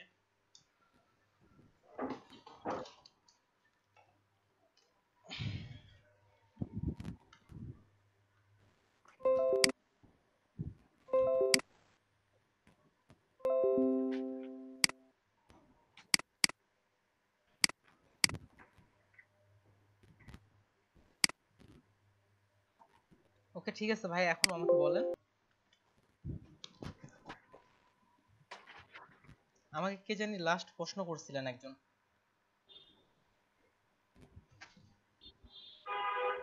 যেটা বললাম যে বেসিকটা বুঝতে পারছি, কোনো সমস্যা নেই। Okay thank you. তাহলে আমি নাম ধরে দুই একজনকে আমি প্রশ্ন করতেছি আমাকে। আচ্ছা ঠিক আছে, কেউ একজন বলেন, আমি ফেসবুকের জন্য একটা কভার ডিজাইন করতে যাচ্ছি। ফেসবুকের জন্য, ফেসবুক কভার তো আমরা সবাই বুঝি, ফেসবুকের কভার, তাহলে এখানে আমি কত রেজুলেশন দিব? 72। ওকে, তাহলে ওয়েবের জন্য এটা। হ্যাঁ 72, থ্যাংক ইউ সো মাচ। আর কালার তাহলে কি হবে ওটার জন্য colour mode RGB RGB RGB thank you so much তাহলে ওটার জন্য হবে RGB কালার মোড আমরা অলরেডি তাহলে পেজ ক্রিয়েট করে ফেলছি এই হচ্ছে ডকুমেন্ট সেটআপ সামনে যেহেতু আপনারা নিজেরাই বলতে পারতেছেন আমাকেও ভালো লাগতেছে এরপরে আসতেছে স্ক্রিন মোড তারপরে দেখবো zoom in zoom out screen mode জিনিসটা কি স্ক্রিনে আমরা কিভাবে দেখব সেটাই হচ্ছে স্ক্রিন মোড প্রথমে শর্টকাট দিয়েই শুরু করি আমরা যে কিবোর্ড থেকে F বাটন চাপি এই যে F বাটন চাপলাম দেখেন আমার টাস্ক বারটা চলে গেছে শুধুমাত্র আমাদের ফটোশপটাই দেখতে পাচ্ছি আবার F চাপলাম এবার দেখেন পুরোটাই ফুল স্ক্রিন হয়ে গেছে আর এদিকে লক্ষ্য করবেন আমি একটা সফটওয়্যার ইনস্টল করছি আমি কি কিবোর্ড থেকে কি বাটন চাপতেছি কোণে লেখা উঠবে এই যে আমার মাউসটা বর্তমান যেখানে আছে তাহলে যখনই আমি F দিচ্ছি তখন টাস্ক বার চলে যাচ্ছে আবার F বাটন চাপতেছি এটা কি হচ্ছে ফুল স্ক্রিন হয়ে যাচ্ছে এটাকে বলা হয় স্ক্রিন মোড অর্থাৎ আমার কাজের সুবিধার্থে আমি যখন যেভাবে দেখতে চাবো সেটা হচ্ছে স্ক্রিন মোড শর্টকাট দেখাইলাম F আর এটা আমরা দেখব কিভাবে করব যেহেতু এটা ভিউ আমরা দেখতেছি ঢাকার দিক থেকে সেহেতু উপর থেকে চলে গেলাম ভিউ থেকে চলে যাব স্ক্রিন মোড এই স্ক্রিন মোডে দেখেন এখানে ওই যে তিনটা অপশন দেখালাম ওটাই ফুল প্রথমে দেওয়া আছে স্ট্যান্ডার্ড স্ক্রিন মোড যেটাতে আমরা বর্তমানে অবস্থান করতেছি তারপরটা আছে full screen mode with menu bar তাহলে মেনু বার সহ স্ক্রিন মোডটা আছে আর সব শেষে হচ্ছে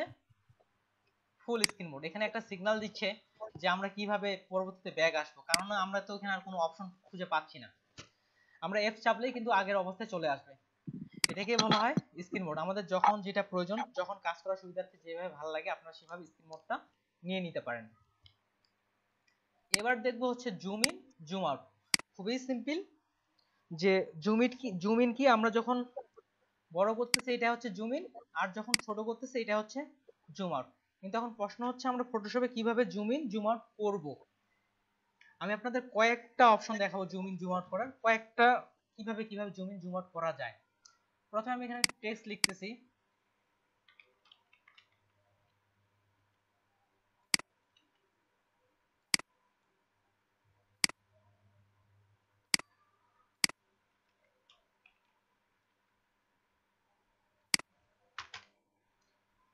দেখেন এখানে আমার একটা টেক্সট আছে অনেক ছোট যখন আমি জুম করতেছি তখন একটু করে বুঝতে পারতেছি এই ধরনের সমস্যাগুলো সমাধানের জন্য আমাদের ডিজাইনের ক্ষেত্রে জুম ইন জুম আউট করার প্রয়োজন পড়ে তাহলে জুম ইন জুম আউটের বিষয়গুলো লিখে নেন প্রথম যেটা কাজ আমরা যদি কিবোর্ড থেকে কন্ট্রোল এবং স্পেস বাটন চেপে ধরি কন্ট্রোল এবং স্পেস বাটন চেপে ধরা অবস্থায় আমি যে মাউসটা এখন এই আপ ডাউন করতেছি তাহলে জুম হচ্ছে এখন যখনই আবার উপরের দিকে নিয়ে যাচ্ছে তখন জুম আউট হয়ে যাচ্ছে প্রথম হচ্ছে কন্ট্রোল এবং স্পেস বাটন চেপে ধরা অবস্থায় যখনই আমি টানতেছি তখনই জুম হচ্ছে ঠিক একইভাবে উপরের দিকে যখন দিচ্ছি তখন সেটা জুম হচ্ছে এটা গেল 1 নাম্বার এবার 2 নাম্বার দেখেন যখন আমি কিবোর্ড থেকে শুধুমাত্র অল্টার বাটন চেপে মাউসের চাকাটা ঘোরাচ্ছি তখনও সেটা জুম ইন হচ্ছে এবং যখন মাউসের চাকাটা পিছন দিকে নিয়ে আসতেছি তখন সেটা জুম আউট হচ্ছে এটা হলো 2 নাম্বার নিয়ম 3 নাম্বার নিয়ম হচ্ছে কিবোর্ড থেকে কন্ট্রোল চেপে ধরে যখন আমি প্লাস বাটন চাপবো জুম ইন হবে যখন মাইনাস বাটন চাপবো তখন জুম আউট হবে এটা হলো কত বললাম 3 নাম্বার নিয়ম হচ্ছে এটা zoom in zoom out keyboard থেকে কন্ট্রোল বাটন চেপে ধরে প্লাস এবং মাইনাস প্লাস করলে জুম মাইনাস করলে জুম আউট এরপরে দেখেন এই যে এখানে একটা আইকন দেখতে পাচ্ছি বর্তমানে মাউসটা যেখানে এটা কিসের আইকন আপনার দেখে কি মনে হচ্ছে জুম ইন জুম আউট আরো যদি আমাদের রিয়েল লাইফের দিকে নজর দিই তাহলে কিসের মতো মনে হচ্ছে ম্যাগনিফাই বা আতশিক কাজ সিম্পল ভাবে আমরা এটা স্মরণ করতে পারি আরো একটা আছে সার্চ বাটনের মতো কিন্তু দেখাচ্ছে তাহলে আতশিক কাজ হিসেবে দেখতে পারি এটা কি করে আমাদের জুম করে দেখায় ঠিক এটাই আমি এখানে ক্লিক দিলেই এখানে দেখেন একটা প্লাস আইকন চলে আসছে আমার মাউসের মধ্যে যে উপর থেকে নিচে যাই তাহলে এটা জুম হবে এবং নিচ থেকে উপরে গেলে এটা জুম আউট হবে আরো কিছু জুম ইন জুম আউটের অপশন আছে আপাতত আপনাদের 4টা অপশন দেখাইলাম এই 4টাই করতে পারলে আপাতত এনাফ তাহলে প্রথম অপশনটা আবার আমি রিভিউ করতেছি যখন আর হচ্ছে মুভ টুল, এটা হচ্ছে ডিফল্ট টুল। আমরা কোনো কিছু মুভ করার জন্য এই মুভ টুলে আমরা সবসময় রাখবো। এটা শর্টকাট হচ্ছে ভি, এটাই প্রথমে দেওয়া আছে এটাই। তাহলে আবার দেখে কিভাবে জুম করব। প্রথম যে অপশনটা দেখাইছিলাম কন্ট্রোল এবং কিবোর্ড থেকে স্পেস বাটন দুটো একসঙ্গে চেপে ধরে মাউস যদি এভাবে ড্র্যাগ করি তাহলে জুম হবে, আবার যখন নিয়ে যাচ্ছি তাহলে জুম আউট হচ্ছে। এক নাম্বার এটা গেল। দুই নাম্বার বলছিলাম কিবোর্ড থেকে অল্টার বাটন চেপে ধরে যে মাউসের চাকা সামনের দিকে নিয়ে যায় তাহলে জুম আউট হবে, সরি জুম ইন হবে। আবার যদি পিছন দিকে নিয়ে যায় তাহলে জুম আউট হবে। দ্বিতীয় অপশন বলছিলাম কিবোর্ড থেকে কন্ট্রোল বাটন চেপে ধরে কিবোর্ডে যদি প্লাস বাটন চাপি তাহলে সেটা জুম হবে, এবং যদি আবার মাইনাস বাটন চাপি তাহলে সেটা জুম আউট হবে। আর থার্ড বা লাস্ট যে অপশনটা বলছিলাম, চতুর্থ নম্বর অপশন, এই যে এখানে একটা আইকন দেওয়া আছে দেখেন, এই আইকনটার কাজ কিন্তু আমরা অলরেডি তাহলে শিখে ফেললাম। তাহলে এখান থেকে যখন এইভাবে দিচ্ছি এটা জুম ইন হচ্ছে, জুম আউট হচ্ছে। তাছাড়া উপরে আরো অপশন আছে, এই যেখানে প্লাস মাইনাস যখন অপশন ক্লিক করবেন, সাধারণত এটা প্রয়োজন পড়ে না, তাহলে এইটাই দেখেন জুম ইন হচ্ছে, জুম আউট হচ্ছে। তাহলে জুম ইন জুম আউটের আপনাকে আমি 4টা অপশন দেখাইলাম। সবচেয়ে যেটা বেশি ব্যবহার হয় সেটা হচ্ছে কন্ট্রোল এবং স্পেস বাটন। এটা আমি পার্সোনালি ব্যবহার সবচেয়ে বেশি করি। আমার কাজের সুবিধার্থে যখন যেটা প্রয়োজন তখন সেটা ব্যবহার করব। আমি মিউট করতেছি, দরজায় আমার কে যেন কড়া নাড়তেছে এখনই।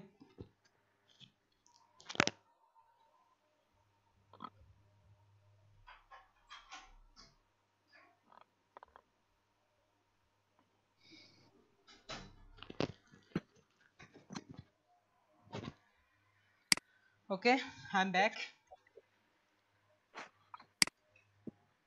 লাস্ট ছিলাম আমরা জুম ইন জুম আউটের ক্ষেত্রে। তাহলে এই 4টা উপায় আমরা জুম ইন জুম আউট করতে পারি। সবচেয়ে বেশি আমি পার্সোনালি ব্যবহার করি কন্ট্রোল এবং স্পেস বাটন চেপে ধরে। এই যে আমার এলইডি জুম করার প্রয়োজন হলে এলইডি অনেক দ্রুত জুম করে ফেলতে পারি আমরা, এটা ভালো লাগে। আপনার ভাই একটা কোশ্চেন ছিল, এই যে আপনি যখন এটা জুম করতেছেন এই এলইডিপি লেখাটা তো ফুল এইচডি দেখা ফেটে যাচ্ছে। হ্যাঁ, জি জি, কারণ হচ্ছে আমাদের ফটোশপ হচ্ছে পিক্সেল বেস সফটওয়্যার, সরি রাস্টার বেস সফটওয়্যার, এইজন্য এটা ফেটে যাচ্ছে। এই ক্ষেত্রে আমাদের ফন্টটা বড় করে নিতে হয়। আমি যদি এখন এটা বড় করে দেই, ও আচ্ছা বড় করলে বড়, হ্যাঁ আসলে আমি এটা ছোট করে ইচ্ছা করে নিয়েছিলাম আপনাদের জুম ইন জুম আউট করাটা বোঝানোর জন্য সহজে। আর এই যে কিভাবে টাইপ করে পরবর্তীতে ডিটেইলস দেখব। ওকে, তাহলে জুমের অপশনটা গেল। এবার যে অপশনটা আসতেছে ডকুমেন্ট, সেটা আমরা অলরেডি দেখে ফেলছি। ডকুমেন্ট প্যানটা কি? আমরা যখন অনেকটা জুম করে ফেলছি, দেখেন আমার এলইডি লেখাটা এর পাশে শুধুমাত্র পিটা দেখার প্রয়োজন। আমরা যে এটা যে সরাচ্ছি এটাকে বলা হয় ডকুমেন্ট প্যান। ডকুমেন্ট প্যানেরও কয়টা অপশন দেখাই। প্রথমে সবচেয়ে সহজ অপশন হচ্ছে স্পেস। আপনি যদি স্পেস বাটন যখনই চাপবেন তখনই দেখেন এখানে একটা হ্যান্ড আইকন চলে আসতেছে। আমার মাউসটা মুভ আইকন থেকে হ্যান্ড আইকন চলে আসতেছে, একটা হাতের ছবি আসতেছে। এই যে হাত দিয়ে আমরা এটা সরাচ্ছি, জুম করে আমার যেখানে দেখার প্রয়োজন সেখানে আমি সরাই দেখতে পাচ্ছি। এটাকে বলা হয় দেখে ডকুমেন্ট প্যান। এটা কয়েকভাবে করা যায়, ঠিক একইভাবে এই যে এখানে একটা হাতের ছবি আছে, এখানে ক্লিক করেও আমরা এটা সরাইতে পারি। তো জুম আউট করা অবস্থায় তো সরবে না, জুম ইন অবস্থায় এটা সরাইতে হবে। সবচেয়ে আমাকে ভালো লাগে স্পেস বাটন চেপে সরানো। এখানে একবার ক্লিক দিলাম তারপর সরালাম, অনেক ঝামেলা মনে হয়। আপনার কাছ থেকে যেটা ভালো মনে হয় সেভাবে করতে পারেন। এই হচ্ছে ডকুমেন্ট প্যান। আই থিংক এটা সবাই বুঝছে, খুবই সিম্পল বিষয়। সরাচ্ছি ডকুমেন্ট প্যান, এই সরানোটাই ডকুমেন্ট প্যান। তাহলে আমরা স্পেস বাটন যখনই চাপবো তখনই একটা হ্যান্ড আইকন হাতের ছবি দেখতে পাবো, তখনই সেটা আমরা সরাইতে পারবো। এরপরে আসতেছে কালার অ্যাপ্লাই। কালার অ্যাপ্লাই যাওয়ার আগে আমি আপনাদের দিক থেকে প্রশ্ন নিয়ে নিব। এতক্ষণ পর্যন্ত যা দেখালাম এগুলো থেকে কারো কোনো প্রশ্ন?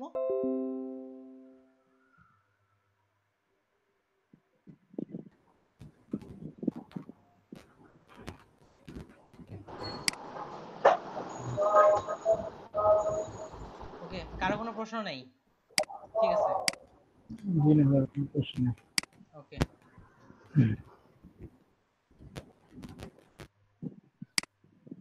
তাহলে এবার চলে যাচ্ছে কালার অ্যাপ্লাই। এলইডিপি আমি ডিলিট করে দিলাম।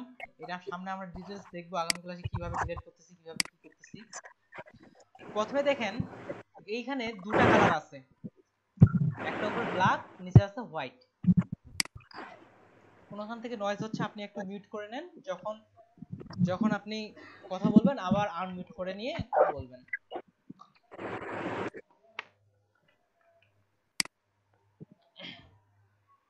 উপরে দেখেন এখানে দুটা কালার আছে। উপরের যে কালারটা আছে এটাকে বলা হয় ফরগ্রাউন্ড কালার। এখানে আমি লাল কালার নিলাম। নিচের যে কালারটা আছে আমরা ক্লিক করলে একটা ছোট্ট কালারের পপ আপ মেনু আসে, এখানে আমার যে কালারটা প্রয়োজন আমরা এখানে সিলেক্ট করে দিয়ে দিতে পারি। আর নিচে আমি গ্রিন কালার নিলাম। উপরে নিচে লাল কালার, উপরেরটাকে বলা হয় ফরগ্রাউন্ড কালার, নিচেরটাকে বলা হয় ব্যাকগ্রাউন্ড কালার। ফরগ্রাউন্ড কালার আমি নিচ্ছি রেড। এখান থেকে আমি আপনি ইচ্ছা মতো যে কোনো কালার আপনি চয়েস করে নিতে পারেন। আমি রেডি নিচ্ছি। তাহলে দেখেন উপরের কালারটা যদি আমরা এই পেজের মধ্যে অ্যাপ্লাই করতে চাই, তাহলে অল্টার চেপে কিবোর্ড থেকে ব্যাক বাটন চাপবেন, ব্যাক স্পেস কিংবা ডিলিট। যে ব্যাক স্পেস চাপলাম, কি হলো, রেড কালার হলো। ঠিক একই ভাবে যদি আমি ব্যাকগ্রাউন্ড কালার নিতে চাই, তাহলে কিবোর্ড থেকে কন্ট্রোল বাটন চেপে ধরে ব্যাক স্পেস কিংবা ডিলিট বাটন, তাহলে কি হচ্ছে, আমার ব্যাকগ্রাউন্ড কালার অ্যাপ্লাই হচ্ছে। আবার বলতেছি, উপরেরটাকে বলা হয় ফরগ্রাউন্ড কালার। সাধারণত ফটোশপে এখানে আমরা ধরে নিতে পারি এটা হচ্ছে কালারের বাকেট, অর্থাৎ যখন আমরা ঘর রং করি, ঘরের ক্ষেত্রে বিভিন্ন রকম রঙের ক্ষেত্রে আলাদা আলাদা কালারের ডিব্বা থাকে, ঠিক সেম আমরা তেমনটাই ধরে নিতে পারি।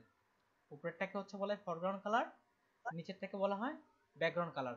যখন আমরা ফরগ্রাউন্ড কালার অ্যাপ্লাই করতে যাব, তখন অল্টার চেপে ধরে ব্যাকগ্রাউন্ড, ব্যাক স্পেস বা ডিলিট বাটন চাপলেই আমার ফরগ্রাউন্ড কালার অ্যাপ্লাই হয়ে যাবে। ঠিক একইভাবে যদি আমি কন্ট্রোল চেপে ব্যাক কিংবা ডিলিট চাপি, তাহলে সেটা ব্যাকগ্রাউন্ড কালার অ্যাপ্লাই হবে।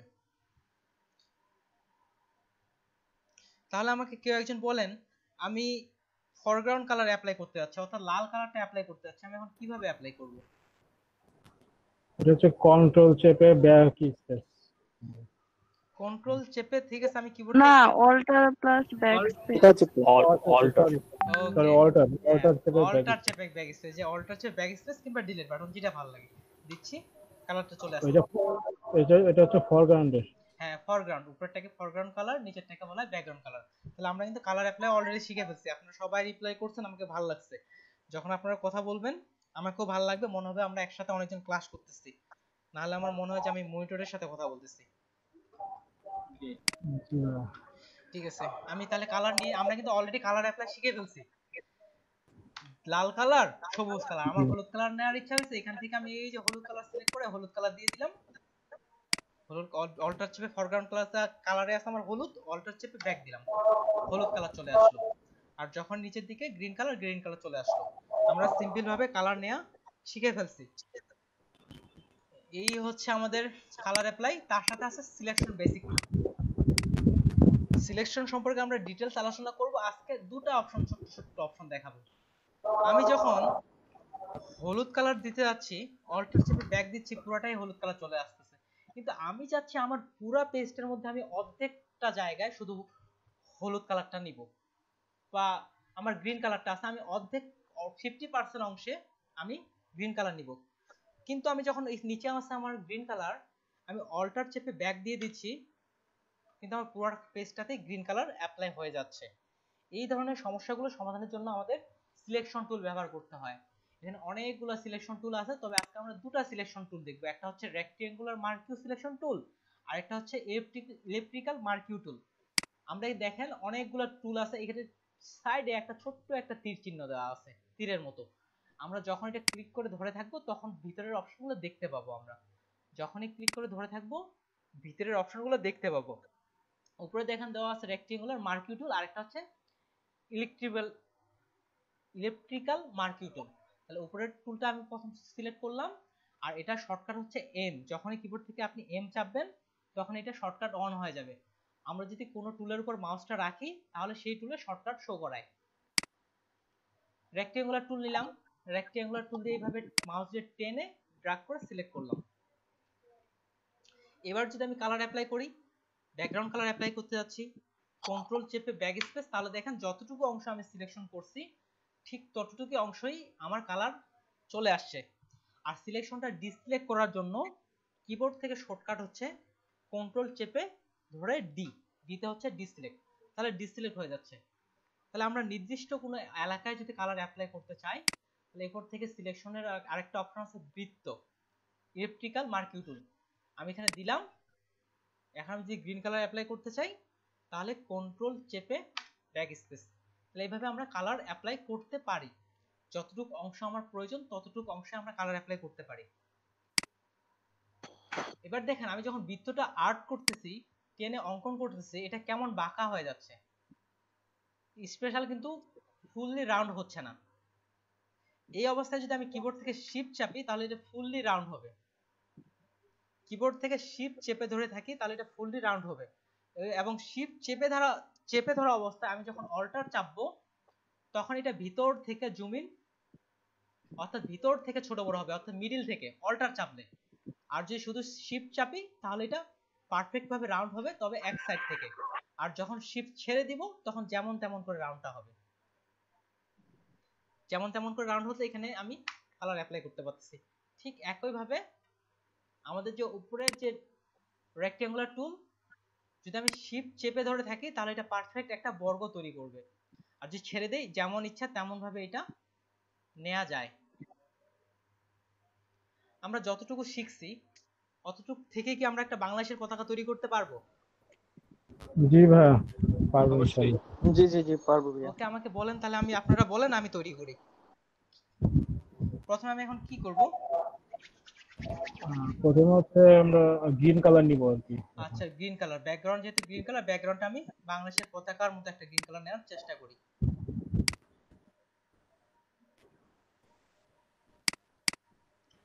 কাছাকাছি হয়তো হচ্ছে না, নিয়ে নিলাম। এখন কি করব? এখন হচ্ছে alter back space, alter back space control back space মাঝখানে রাখবেন। হ্যাঁ, এটা ব্যাকগ্রাউন্ড কালার না? কন্ট্রোল ব্যাক স্পেস, নিচেরটার জন্য কন্ট্রোল ব্যাক স্পেস দিয়ে দিলাম। এবার আমাদের কি লাল কালার, তাহলে এখান থেকে আমি রেড কালার নিয়ে নিলাম। আর এখান থেকে আমি যে নির্দিষ্ট এরিয়ায় দিতে চাই, তাহলে এই যে ইলেকট্রিক্যাল মার্কিং টুল, এটা সিলেক্ট করলাম। তারপরে বৃত্তটা আমার যেমন তেমন হয়ে যাচ্ছে, আমি পারফেক্ট রাউন্ড করতে যাচ্ছি, এজন্য আমি শিফট চাপলাম। অল্টার না, অল্টার বলতে কি, হ্যাঁ অল্টারটা দেখেন, অল্টার চাপছি আমি, এই যে তাও তো বাঁকা হচ্ছে। শিফট চাপবো, শিফট চাপলে পারফেক্টলি ভাবে আমার যতটুকু প্রয়োজন ততটুকু বড় করে নিলাম। আর স্পেস বাটন চাপলে এটা আমি সরাইতে পারি, একটু সাইডে থেকে আমি এখানে আইডিয়া করে বসাই দিলাম। এখন এতটুকু অংশে আমি এখন কালার অ্যাপ্লাই করব রেড কালার। রেড কালার কিভাবে দিব? অল্টার চেপে ব্যাক। দেখেন আপনারাই কিন্তু তৈরি করে ফেললেন, আপনারা বললেন আমি করলাম, তাহলে কিন্তু আমরা বাংলাদেশের পতাকা তৈরি করে ফেলছি। আগামীকালের আপনাদের সবার হোমওয়ার্ক হচ্ছে প্রথমত ফটোশপ ইনস্টল করা এবং সেটা অ্যাক্টিভ করা, ভিডিওর মধ্যে দেয়া আছে, আপনারা ভিডিওটা ফলো করবেন। আর দ্বিতীয় কাজ হচ্ছে প্রত্যেকে যে বাংলাদেশের পতাকা তৈরি করে আনবেন। দেখেন পতাকাটা আমরা এখন সেভ করবে কিভাবে, সেভ সম্পর্কে আমরা ডিটেইলস শিখব। এক হচ্ছে আপনারা এটা স্ক্রিনশট নিয়ে দিয়ে দিতে পারেন, যেহেতু আমরা নতুন। স্নাইপিং টুল নামে একটা অপশন আছে, ভিতর থেকে আমি স্নাইপিং লিখে সার্চ করার সাথে চলে আসছে, নিলাম, নিউ, পুরো পেজের স্ক্রিনশট দিয়ে দিলেন, তাহলে আপনি বুঝাবেন যে আমি আমার পিসি দিয়ে করছি, কোথা থেকেও ডাউনলোড করে নিয়ে আসিনি। এক হচ্ছে এটা, আর দুই হচ্ছে ফাইল সেভ। আমি সেভ করব কিভাবে, ফাইল থেকে সেভে যাওয়ার পরে এটা একটু লক্ষ্য রাখেন, জাস্ট সিম্পল। তারপরে এখান থেকে আমরা জেপিজি অপশন করব, নিচ থেকে পিএসডি আছে, এখান থেকে আমি জেপিজি করে দিব, জেপিইজি অপশন সিলেক্ট করার পর ডেস্কটপে দিয়ে দিলাম, তাহলে এটা আমার মোবাইল পিসি সব জায়গায় সাপোর্ট করবে, যেখানে ইচ্ছা আপনার লোকেশন সিলেক্ট করে সেভ। তারপরে এদিকে এগুলা পরে ডিটেইলস দেখবো, জাস্ট ওকে দিয়ে দিবেন। যেহেতু আমরা নতুন, এতটুকুই আমরা করলে এনাফ। তাহলে দেখেন বাংলাদেশের পতাকা তৈরি হয়ে গেছে। আর ফেসবুকে তো আমরা সবাই পোস্ট দিতে পারি, তাহলে আপনারা প্রত্যেকেই ফেসবুকে বাংলাদেশের পতাকা তৈরি করে এটা পোস্ট দিয়ে দিবেন। এটা হচ্ছে হোমওয়ার্ক। আর এদিক থেকে তেমন কিছু আর আজকে আর তেমন কিছুই নাই, আমরা কিন্তু প্রথম দিনেই অনেক কিছু শিখে ফেলছি। আরেকটা জিনিস জুমের ক্ষেত্রে দেখাই, আমরা তো জানি যে জুম কন্ট্রোল আর স্পেস নিয়ে আমরা এইভাবে জুম করতে পারতেছি, জুম আউট করতে পারতেছি। এখন দেখেন এই পেজটা যদি আমি 100% জুম করতে চাই, তাহলে কন্ট্রোল চেপে কিবোর্ড থেকে 1 চাপবেন, তাহলে এটা কি হবে, 100% জুম হবে। ফটোশপে আমরা সর্বোচ্চ 3200% পর্যন্ত জুম করতে পারি। বর্তমানে আমার মাউসটা যেখানে দেখেন, এখানে 100% লেখা আসছে, এখান থেকে বর্তমান 100% জুম আছে। আর যদি আমি কন্ট্রোল চেপে 0 দেই তাহলে আমার স্ক্রিনের সঙ্গে এটা ফিট হয়ে যাবে। কারো মনিটর বড় কারো মনিটর ছোট, স্ক্রিনের সাথে বরাবর এটা চলে আসবে। তাহলে কিবোর্ড থেকে কন্ট্রোল চেপে 0 যখনই দিব তখন আমার এটা পুরো ইমেজটাই শো করাবে, আর কন্ট্রোল চেপে 1 যখন দেব তখন সেটা 100% জুম হবে।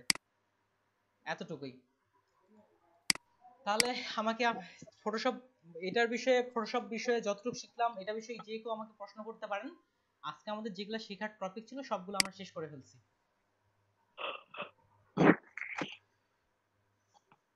প্রশ্ন কারো না থাকলে আমরা কিন্তু যেটুকু শিখলাম এটুকু নিয়ে আমি কিন্তু হালকা করে প্রশ্ন করার চেষ্টা করব। জি জি ভাই, আমি কি প্রশ্ন করব? আপনি প্রশ্ন করলে ভালো হবে, আপনি কোশ্চেন করলে। আসলে একদিনে সবকিছু হয় না। আমি কাকে প্রশ্ন করব? প্রথমেই লেডিস ফার্স্ট, সারা আপুকে প্রশ্ন করি। আমি জুমের কিন্তু অনেকগুলো অপশন দেখাচ্ছি, আপনি আমাকে যে কোনো দুইটা জুমের অপশন বলেন কিভাবে জুম করতে পারি। স্মরণ আছে কি? হ্যাঁ বলেন। হ্যাঁ আছে। একটা হচ্ছে গিয়ে control plus space button, control, দুই নাম্বার আচ্ছা কন্ট্রোল প্লাস স্পেস দিয়ে স্পেস, তারপরে এই যে জুম ইন জুম আউট। আরেকটা বলেন। হ্যাঁ, আরেকটা হচ্ছে গিয়ে কন্ট্রোলের সাথে প্লাস বা মাইনাস বাটন দিয়ে। এই যে প্লাস বা মাইনাস বাটন দিয়ে। Thank you so much. আসলে আপনারা তো একদিনে অনেক কিছু শিখে ফেলছেন। আমাকে যখন প্রথম ক্লাসে বলা বা প্রথম জিনিসে বলা হয়েছিল, যদিও আমার ইউটিউবেই বেশি গ্রাফিক্স ডিজাইনটা দেখা, আমি কিন্তু করতে পারিনি। আপনারা কিন্তু প্রথম দিনে অনেক শিখে ফেলছেন, এজন্য খুব ভালো লাগতেছে। এবার আরেকজনকে বলবো, এটা হচ্ছে দুর্জয় ভাইকে। দুর্জয় ভাই শুনতেছেন আমাকে? ওকে, উনি হয়তো অফলাইন বা কোনো কিছু হতে পারে। তাহলে ফয়সাল ভাই বলেন। ফয়সাল ভাই শুনতেছেন? জি ভাই শুনতেছি। আমাকে বলেন যে আমি একটা বিজনেস কার্ড তৈরি করতে যাচ্ছি। ও হ্যাঁ ঠিক আছে, ফয়সাল ভাইয়ের কাছ থেকে আসি। আমি একটা বিজনেস কার্ড তৈরি করতে যাচ্ছি যেটা আমি প্রিন্ট করব, যেটাকে আমরা লোকাল ভাষায় ভিজিটিং কার্ড বলি। তাহলে এখান থেকে ডকুমেন্ট থেকে আমি কি কত নিব এখানে resolution? 300। Thank you so much. আর এদিকে আরেকজন যে কাউ বলেন আমাকে কালার মোড কি নিব? কালার মোড হচ্ছে অনেক 5টা কালার মোড দেয়া আছে, আমরা কি কালার মোড নিব? CMYK। ওকে, আমরা যখন প্রিন্ট করব তখন CMYK নিব। হ্যাঁ, যেহেতু পতাকাটা আমরা ফেসবুক গ্রুপে আপলোড করব, এটা আমরা প্রিন্ট করব না, তাহলে আপনারা ঠিক সেই হিসাবে নেবেন। দেখেন আমরা পারফেক্ট ভাবে এবার বাংলাদেশের পতাকাটা আরেকবার আপনাদের দেখাই দিই। বাংলাদেশের পতাকার রেশিও কত? 10:6। আমি কিন্তু তাহলে এবার 10:6 দিয়ে বাংলাদেশের পতাকাটা বানাই। শুধু আমরা যে কোনো পেজ নিয়ে তো করব না। এখানে ফাইল গেলাম, নিউ গেলাম, আমি শর্টকাট ব্যবহার করতেছি কন্ট্রোল এন। আমি দিয়ে দিলাম flag BANGLADS Bangladesh FL flag দিয়ে দিলাম। তাহলে বাংলাদেশের 10, এখানে 10 নিলাম, পিক্সেল বেস কাজ করি, এখানে দিলাম 6, কালার দিলাম 8GB, যেহেতু আমি ফেসবুকে আপলোড করতে যাচ্ছি। রেজুলেশন 72, ওয়েবের জন্য ওকে। তাহলে আমি কি ওকে দিলে হবে? ঠিকঠাক হবে? ঠিকঠাক আছে কি? জি ঠিক আছে তো। ওকে, তাহলে ওকে দিয়ে দিলাম। ঠিক আছে, কিন্তু পেজ তো অনেক ছোট হয়ে গেছে, আমি তো দেখতেই পাচ্ছি না। কন্ট্রোল চেপে 0 দিলাম, এটা হচ্ছে ফিট। এখন যদি 100% জুম করি, কন্ট্রোল চেপে 1, তাহলে এতটুকু দেখাচ্ছে, আমি তো দেখতেই পাচ্ছি না, কেন এমন হইলো? আচ্ছা, আবার ডকুমেন্ট সেটআপে যাই। এটা ইঞ্চিতে হবে। আসলে ইঞ্চিতে বলতে আমরা পিক্সেলেই করব, আমরা যেহেতু ওয়েবের জন্য কাজ করতে পিক্সেলে। আমরা মাত্র কত পিক্সেল নিছিলাম? 10 পিক্সেল নিছিলাম। পিক্সেল কোনটাকে বলে? ওই যে বললাম আমরা যখন মনিটরে বা খুব ছোট্ট ছোট্ট করে দেখতে পাই এক একটা পিক্সেল, তাহলে ওই রেশিও অনুযায়ী আমরা একটা নিয়ে নিই। আমরা 10 এর জায়গায় ধরি 1000, আর হাইটের জায়গায় 6 এর জায়গায় ধরি 600, তাহলে তো একই ব্যাপার হলো। এটা নিলাম পিক্সেলে। আপনারা কিন্তু এখানে 1 লাখ নিয়ে নিয়েন না, তাহলে দেখবেন যে পিসি হ্যাং করতেছে। আবার এই যে ছোট্ট 10 নিলাম, 10ও নিয়েন না, যত বেশি বাড়াবো তত বেশি কোয়ালিটি বাড়বে, ঠিক আছে? কিন্তু এত বেশি বড় পেজ হয়ে যাবে যে আমাদের কম্পিউটার লোড নিতে পারবে না। এখন যেটা রেজুলেশন ভিত্তিক, ফুল এইচডি হচ্ছে 1920x1080। তাহলে আমি এখানে 1000 নিলাম, নিচে 600 দিলাম, তারপর ওকে। তাহলে বাংলাদেশের পতাকার যে রেশিওটা সেটা আসলো সিম্পল ভাবে। যেহেতু আমার ব্যাকগ্রাউন্ড কালার নিচে আছে, আমি সেজন্য কন্ট্রোল চেপে ব্যাক দিলাম, আর এখান থেকে শিফট চেপে অনুমানিক করে নিয়ে নিলাম। আমরা পারফেক্টলি ভাবেও জায়গার মতো বসাতে পারি, সামনের ক্লাসগুলোতে দেখব। এরপরে অল্টার চেপে ব্যাক স্পেস, সিম্পল, মাত্র কয়েক সেকেন্ডের কাজ। আমি তাহলে আজকের ভিডিওটা স্টপ করলাম।